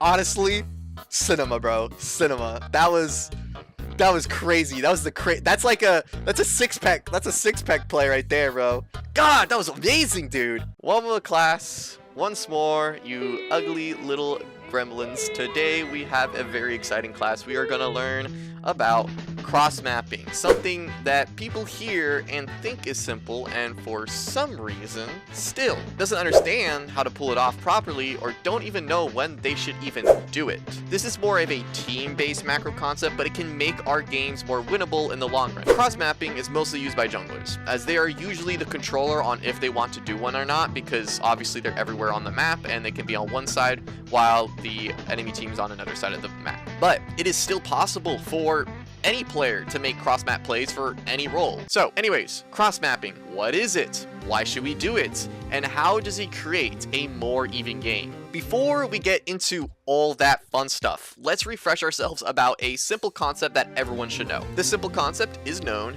as strong side and weak side. Strong side is the side where the team has the most members on, or has a good amount of vision, so it is easier to make plays on. For example, this side is considered strong because we have 3 members in the top side with priority, and a play we can make because of the vision that we have is to go for an invade on the enemy jungle. The other side of this is considered weak because we don't have a lot of vision around, and we only have 2 members sitting under the bot tower. These sides will change multiple times in the course of the game as objectives spawn. The laners have their battles, and the jungler clears towards certain sides. As said already, your team has a strong side and a weak side, but the enemy also has this as well. When the enemy team makes a play somewhere on the map, they are telling you blindly that this is their strong side, meaning the other side will be weaker. Cross-mapping is the technique of using their weak side as a way to make more winnable plays. You won't be able to do cross-mapping all the time, and also it might not be in your best interest either. But as you can see in this example, we have 3 members in the top side of the map going on to the Talia and the Fiora. We can make a cross-map play by walking into their bot lane in order to have basically a 3v2.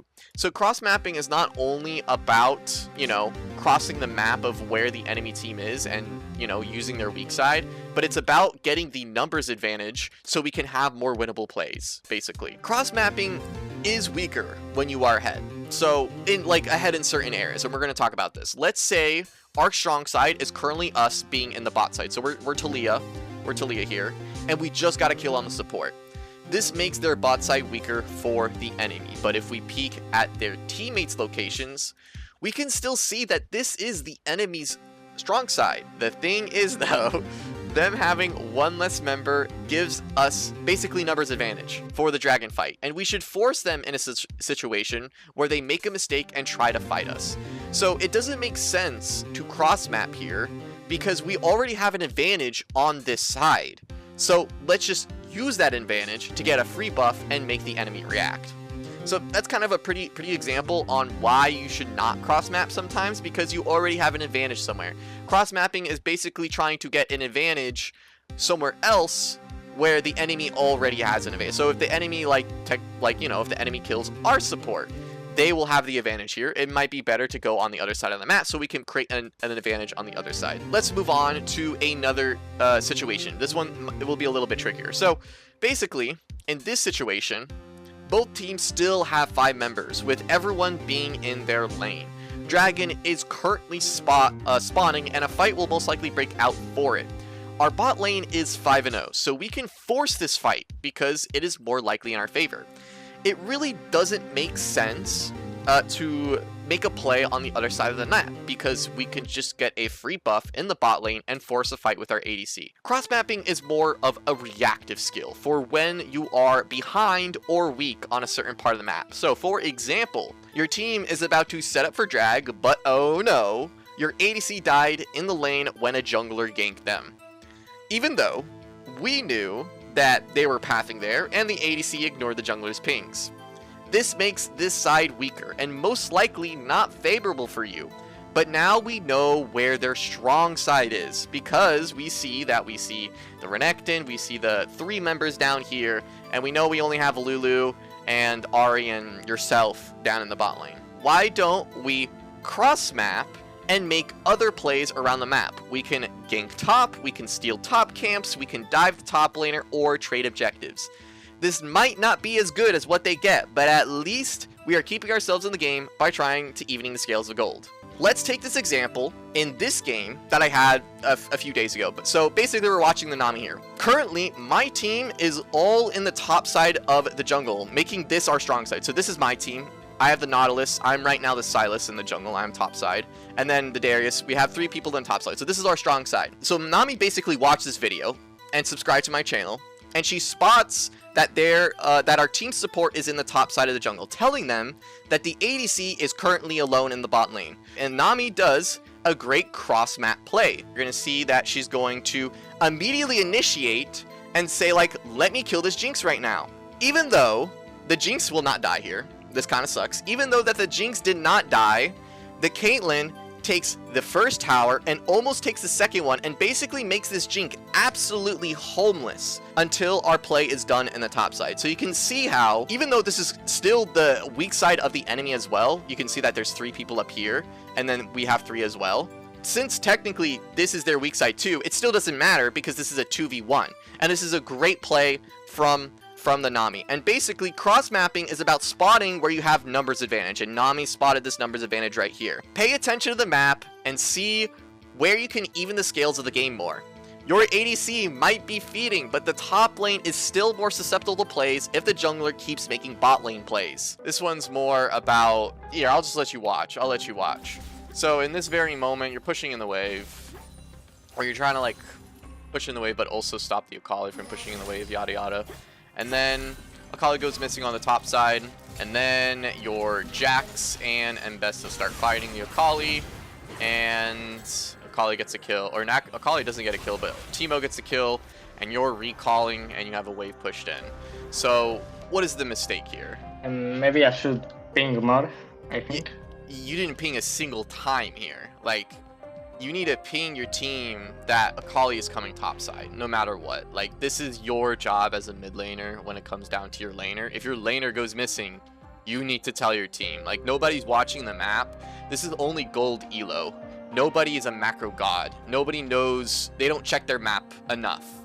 And it is your job to tell them that, because if you don't do it, Akali gets to start the snowball, because that's what happens in this game.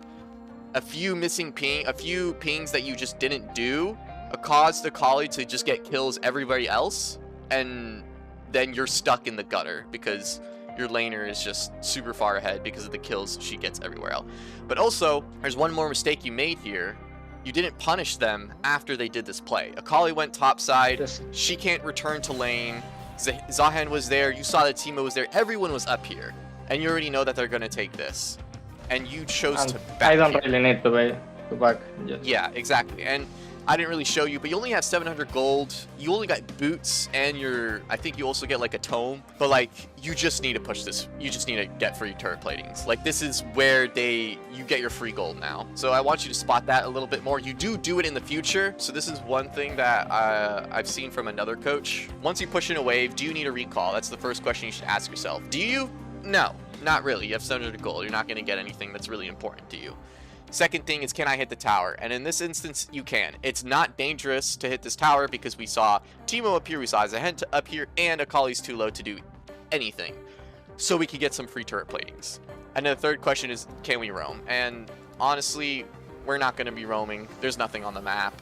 But you just want to do this in a step-by-step motion. If you don't need a recall, try to hit the tower. If you can't hit the tower, try to roam. Just try to spot this a little bit more, where you can punish the enemy for making a play somewhere, and also just ping your team. Welcome to League 101 final exam. I hope all of you guys are excited to have some questions about League of Legends and what we talked about in basically this not whole year. We've been doing League 101 for about like 3 months, 4 months now. And we're coming up to the end of the season, and it's also like a celebration of me hitting 1,000 subscribers. I hope you guys enjoy. I hope you guys have some fun, and let's get started. Obviously, we're still going to continue League 101. It's going to be League 102 once we hit the next season. We're not going to be doing any more League 101 classes on Sundays for like the next couple of weeks. I still will be streaming on Sunday. We can still do some coaching services and whatever, but for the most part, no League 101 class until probably next year. But I still will be streaming at the same time, Sunday, 1 p.m. Eastern. Maybe it's going to be variety, maybe it's just going to be League. We'll see what happens. I hope you guys are ready to start our amazing journey of our final exam. But for first, actually, we need to figure out who's going to go first. Let's just do this. I'll roll a die for you guys. How about that? We'll roll a die. This first roll is for Nova. Nova, this is your roll. Alright, he's got a 16. 16's Nova. This is going to be Daniel's roll. This is going to be your roll, Daniel. 19! Okay, Daniel might be going first. Alright, and this is your roll, Kuru. 11. Alright, so it looks like Daniel's going first. What do you want to go to first? Where do we want to start, Daniel? Where do you want to start today? Match made in heaven for 100. Alright, match made in heaven for 100. It is your turn, Daniel. Every lane needs to know about matchups, but what lane is considered the most important when it comes down to them?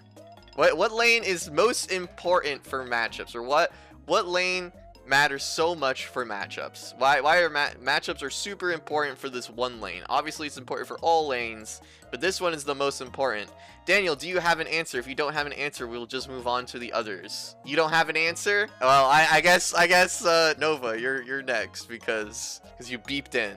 Because he doesn't have an answer. What is top lane? That is correct. Good job, Nova, for the first question. You got it correctly. Let's move on. All right, what do you want? What do you want, Nova? What do you want? Push, push, push for 100. All right, push, push, push for 100. What is split pushing? Can you define split pushing for me? Whatever answer that you throw out, I'll try to accept if it makes sense. If it makes sense to me, I'll accept it, you know? If it's not like the complete answer, it's whatever. I just have to accept it. What is it when two lanes are being pushed at the same time? Okay, can you specify? Can you specify what you are doing, you know? There you go. That's what I wanted. By myself while the team is at another lane. Correct. That is correct. A macro technique where we split away from our team to push another lane, adding additional pressure to split up the enemy team. Nova gets another 100 points. All right, Nova. Next. What category's next? What category's next? What category's next? Match made in heaven for 300. True or false? Does op.gg and u.gg give the best build possible for every game for a champion? False. Correct. op.gg and u.gg give the most consistent build that wins more games than others, but that does not mean that it is the best for every game. When it comes down to matchups, you really need to think about, and also not even just matchups, but the game state in general. Some items will be stronger in other games, and some items will be less strong. You just need to figure out what those items are, figure out how those items work with your champion, yada yada yada. And Nova, taking a crazy lead because he's just getting all these points. He understands the game. He knows what league is.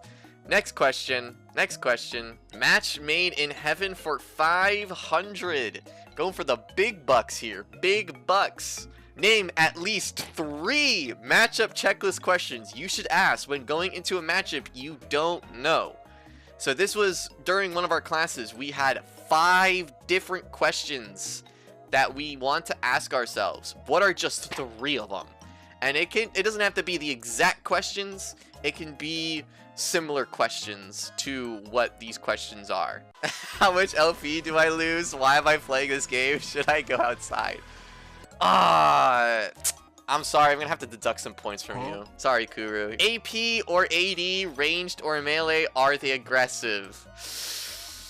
Sadly, though, that is not the answer, Nova. So, does anybody else have an answer? I'll put 500. I'll give your points back. I'm sorry. I'm sorry, Kuru. Does anybody else have an answer for this question? Name at least 3 matchup checklist questions you should ask when going into the matchup you don't know. Does anyone else have an answer? Going 5 times. Does anybody have an answer? Nobody. It doesn't seem like anybody has an answer. So we will just nobody gets the points. All right. These are the 5. Actually, there's 6. Jesus, I forgot. There's actually 6. What is the identity of the champion? What do their abilities and passive do? What kind of trading pattern do they have? What is the most dangerous ability they have? How does the wave make our lives easier or harder? Can I build different items to make the game easier? Those are the questions you should ask yourselves when you go into a matchup you don't know. That's that. But since Nova was still the last person who answered a question, Nova, you're still up for choosing. In the jungle, the mighty jungle for 100. How does one obtain the dragon soul? How do you obtain the dragon soul? That's not Jeopardy. What? I'm sorry. I'm not a Jeopardy guy, dude. What did I do wrong? What did I do wrong, Kuru? Tell me. Because I don't know anything about Jeopardy. I'm actually fucking, like, that is actually incorrect. Oh, okay, I gotcha. Okay, I did not know. Okay, we'll do it next time. So, does anyone have an answer? How does one obtain the dragon soul? Anyone else? How does one obtain the dragon soul? Get all 4 dragons is yes. One team needs to slay 4 dragons. You got it right, Kuru. What category are we going to? What's the next category? What's the next question? Microwave for 500. This micro concept explains why standing slightly outside max range can bait abilities safely. This is honestly a stupid question. What is masturbate? Sadly, that is not the answer. Who's next? Does anyone else have an answer? You know what? I'll give you some points here. You know what? You get negative 69 because you're horny. How about that? What is threat distance? Yeah, we'll say hovering at threat range. I will give you that. This is a stupid question, honestly. I hate it as well. So you get your points back. 400. Let's here. You get 20 more. You get 20 more because why not? Microwave for 400. Alright. This advanced laning technique requires you to click behind your champion between autos to maintain maximum spacing while continuously attacking a moving enemy. What is orb walking? No, that is not the answer. Auto spacing. Okay, so it does have to deal with spacing. Yes, there you go. Kiting. Kiting. There you go. That's the answer. All right, next question. Next question. What's the next question, Kuru? You are up because you got the answer correct. Actually, kiting is omnidirectional. Jungle for 500. In the jungle, the mighty jungle for 500. How much CS does a jungler get per camp? 6 is incorrect. Okay. You know what? Now you get this. You get negative 67 points. That's what you get for that. Then it's 3. That is incorrect. Now you're getting 500. That is incorrect again. Nova, that is correct. It is 4 CS per jungle camp. All right, Nova, you're up on the playing field. Can you get some points? Can you make this lead even bigger now? Kuru is losing really hard while Daniel is still in second place without answering a single question. Mighty jungle for 400. Why is invading the enemy jungler or taking the scuttle so powerful? Game's rigged. It's not rigged! If you don't know, you don't know. Bro, I've been giving you different point values for when you've been losing too, so I hope you're happy about that. It slows down the enemy jungler by taking gold away and time. Okay. You have one part of the answer, but what's the other part? I'm not gonna give it to you. They are basically, it's basically what I say. It's called a double whammy. It does something for you, and it also does something to the enemy. There's two things that happen when you take the enemy's camp or you take their scuttle. There are 2 things that happen. I would like to answer. All right, what's your answer, Daniel? What's your answer? It leaves them defenseless while we can take them out. That is incorrect. Sorry, Daniel. What's up, Hagar or Kogart? I'm guessing you're Kogart. Are you ready to play some Jeopardy? How about you answer this question for us? Do you know the answer? Right now, the floor is open for you to answer this question, but let me read Kuru's real quick. It gives vision of neutral and enemy side of map. It also allows opportunity to put enemy jungler behind. It does allow to put the enemy jungler behind, but it also does something else. There are 2 parts to this question. Probably because you not only get gold, you deny gold and also break this. Yes, there you go. You not only deny the enemy the gold and EXP from that camp, but you also gain that gold and EXP from that camp. That's what I was kind of trying to go for. So Kogart, you are up for the next pick a category, pick a number. Which one do you want? Which one do you want to do? Microwave for 300. All right. What is the minion count for a solo laner to hit level 2? So Kogart, this is all up to you right now. You have first dibs on the answer. Do you have an answer? 8? You're close, but that was not the answer. Everyone has the open, It's now open to everyone. 7. Correct, Nova. It is 7 minions. 7 minions to hit level. Okay. All right, Kuru. Relax. No more 6, 7 here. I'll give you. You already have 5, 6, 7 as your point, so we'll leave it at that. Nova, you got that correct. You are next. What category? What question? What do you want? Micro for 200. Micro for 200. All right. How can you do the most damage in the early game with your combos? I hope this is fun. I spent my time doing this for you. I hope you enjoy it. I could just be sitting here playing video games, but no.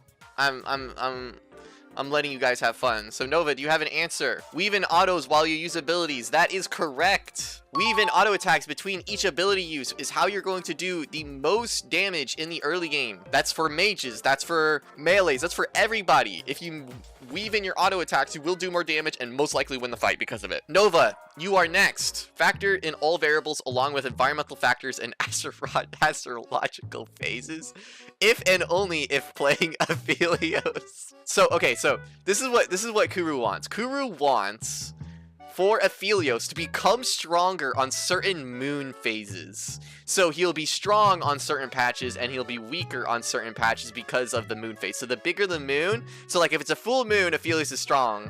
And if it's like, you know, new moon, Aphelios is darn ass, you know? All right, microwave for 100. What is an auto attack reset ability? Warwick not good when there is no full moon. Yes, actually, that would actually be funny. Also, Warwick That'd be amazing. He'd be perma until a full moon. I mean, he'd just be perma not played until full moon because he's just lame. Abilities that reset your auto so you can auto attack twice quickly. Correct. An ability that resets your auto attack so you can auto twice in a row in quick succession. So like Darius W, Garen Q, Nasus Q, stuff like that. Macro for 300. Macro Oni for 300. Alright. What does it mean when a laner pushes a wave in and gets to move first to a fight or objective? That is incorrect. It is not roaming.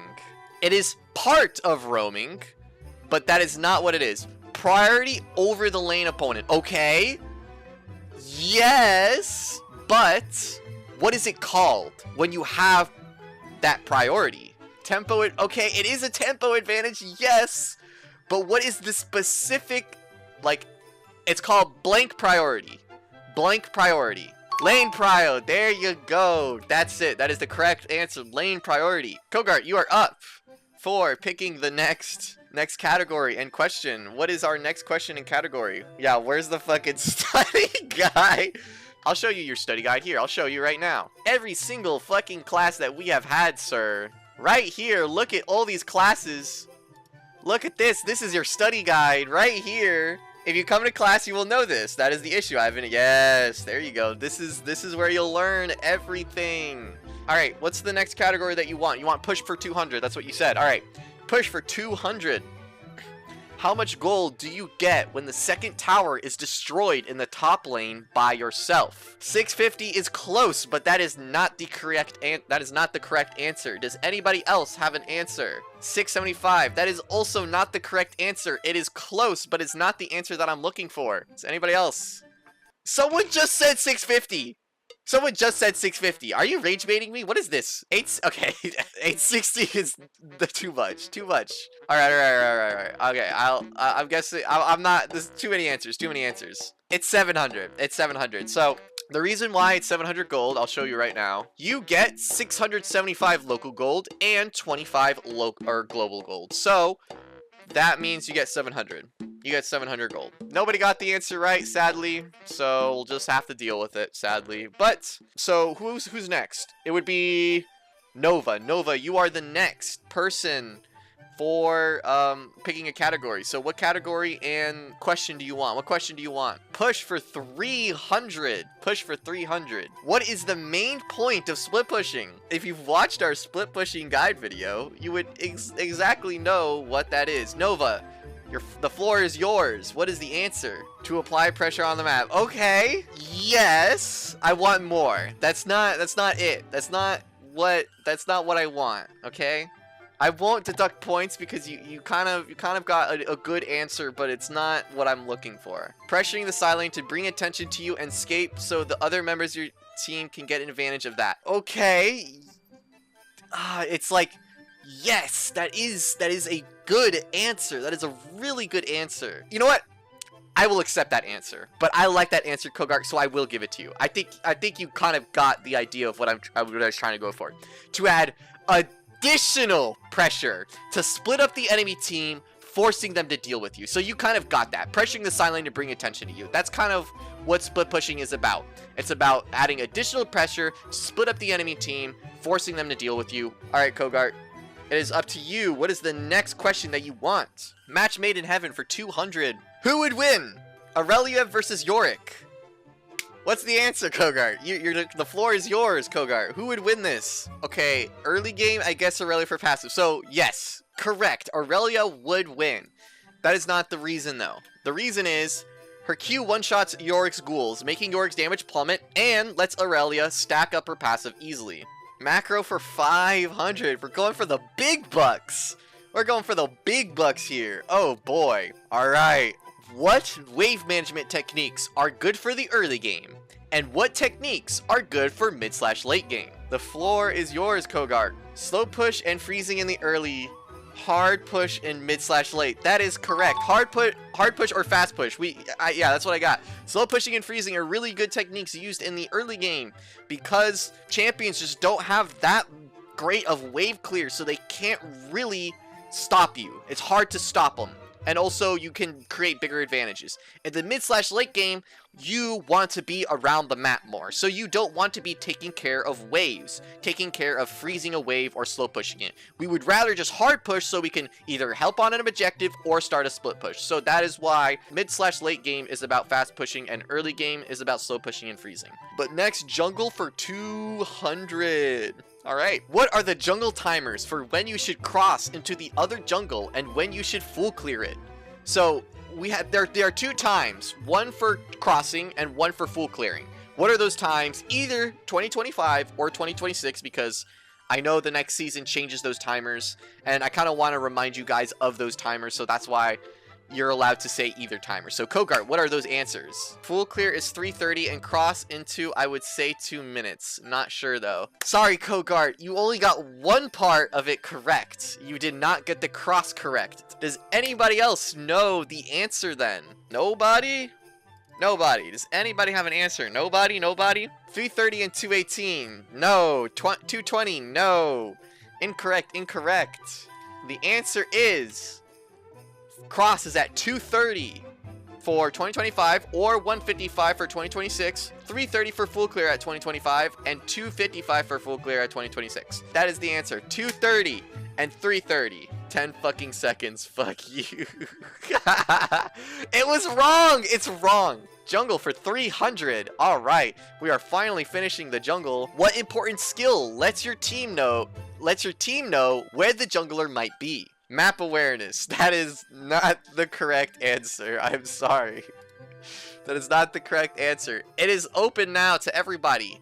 Anyone can answer this question. Kogart goes for jungle tracking. That is correct. Jungle tracking is the answer. Next category. What would you like to go to for the next question? Where would you like to go? Push for 400. What are the 4 qualities of a good split pusher? Being a Chad. I mean, hey, true. That's part of it.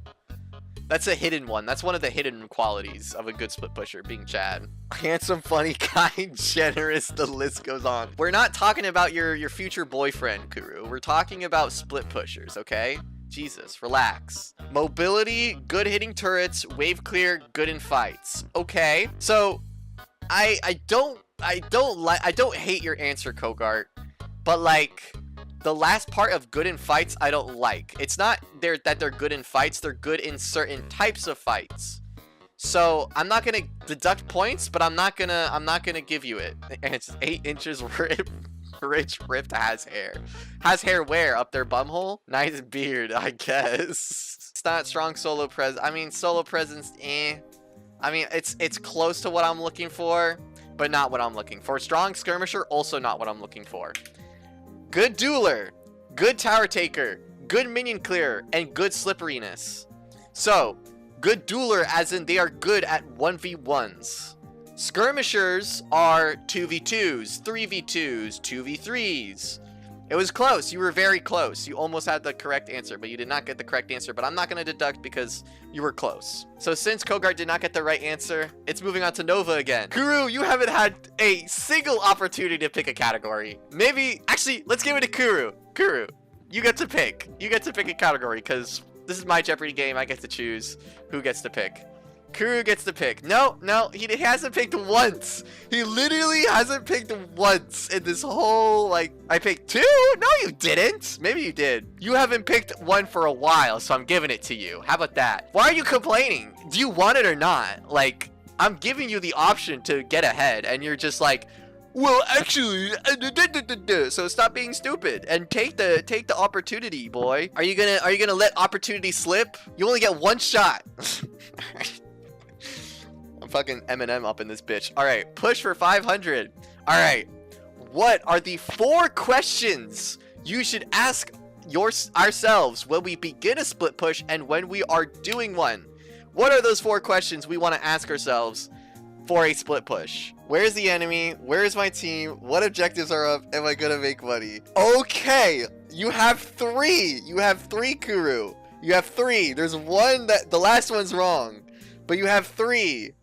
So how about this? I'll give you 6, 7 points. Actually, I'll give you 6. You know what? Fuck it. I'll give you 670 points, because why the fuck not? How about that? But that is not the correct answer. I just like gave you like 1,000 points. Any answers? Any answers? Going once, going twice, going 3 times. No answers.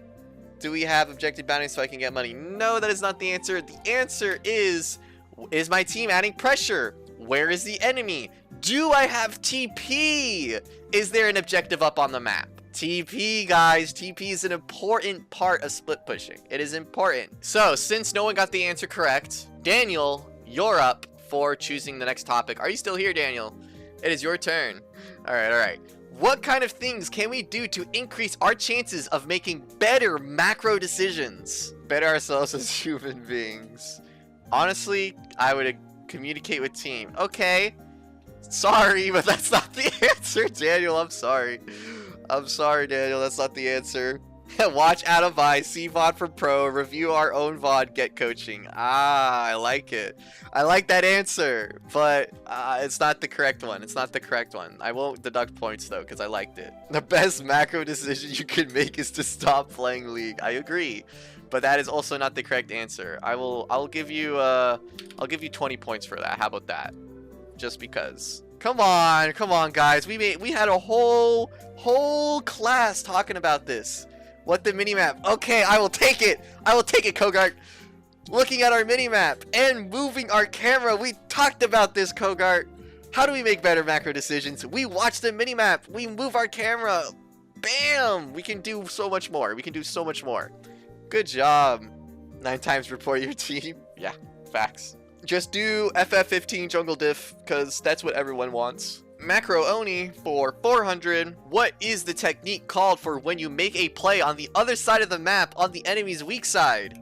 Kogart, the floor is yours. What is the answer? Split pushing. That is incorrect. The floor is now open. Does anyone have the answer to this? Cross map play, correct. Correct, Kuru. Cross mapping. Kuru's in the lead with 1,000 points. You know what? How about we do this? We got 600 total points. How about we just jot everyone to like here. Everyone has a fighting chance now. How about that? Everyone has a fighting chance. 200 Rody. What is the biggest, most important advantage for fights? Easy? Numbers. Ooh. He's crazy with it. Numbers advantage. We all know it. You are most likely to win when you have numbers advantage in fights. That is the biggest, most important advantage for every single fight. We should know this. It is so important in League. The more numbers you have, the more likely you will win. All right, let's get this down to the wire. All right, everyone now has 500 points. Actually, everyone has now 69 points. All right, guys. Last question. Kuru, let's see it. You have the floor first. Kuru still has the floor for the first one. What does the enemy want? Kha'Zix. What does Kha'Zix want? Rengar. Is that your final answer, Kuru? Is that your final answer? Lore-wise, I think it's the other way. Rengar wants Kha'Zix. That's what he wants. Lore accurate and correct. I'm not accepting it. Alright, the floor is open for everybody now. What does the enemy Kha'Zix want? Isolated enemies, squishy teammates. I was going for the first one. Isolation. Kha'Zix needs enemies that are isolated to really be a champion. He wants isolation. Congratulations, Nova. You have won our Jeopardy today. I hope you are proud of yourself for being the star student for League 101 final exam. Star student. Everyone, give him your round of applause. Good job, Nova. Good job. You have done it. Your prize is not duoing with me. Your prize is a free coaching session. No.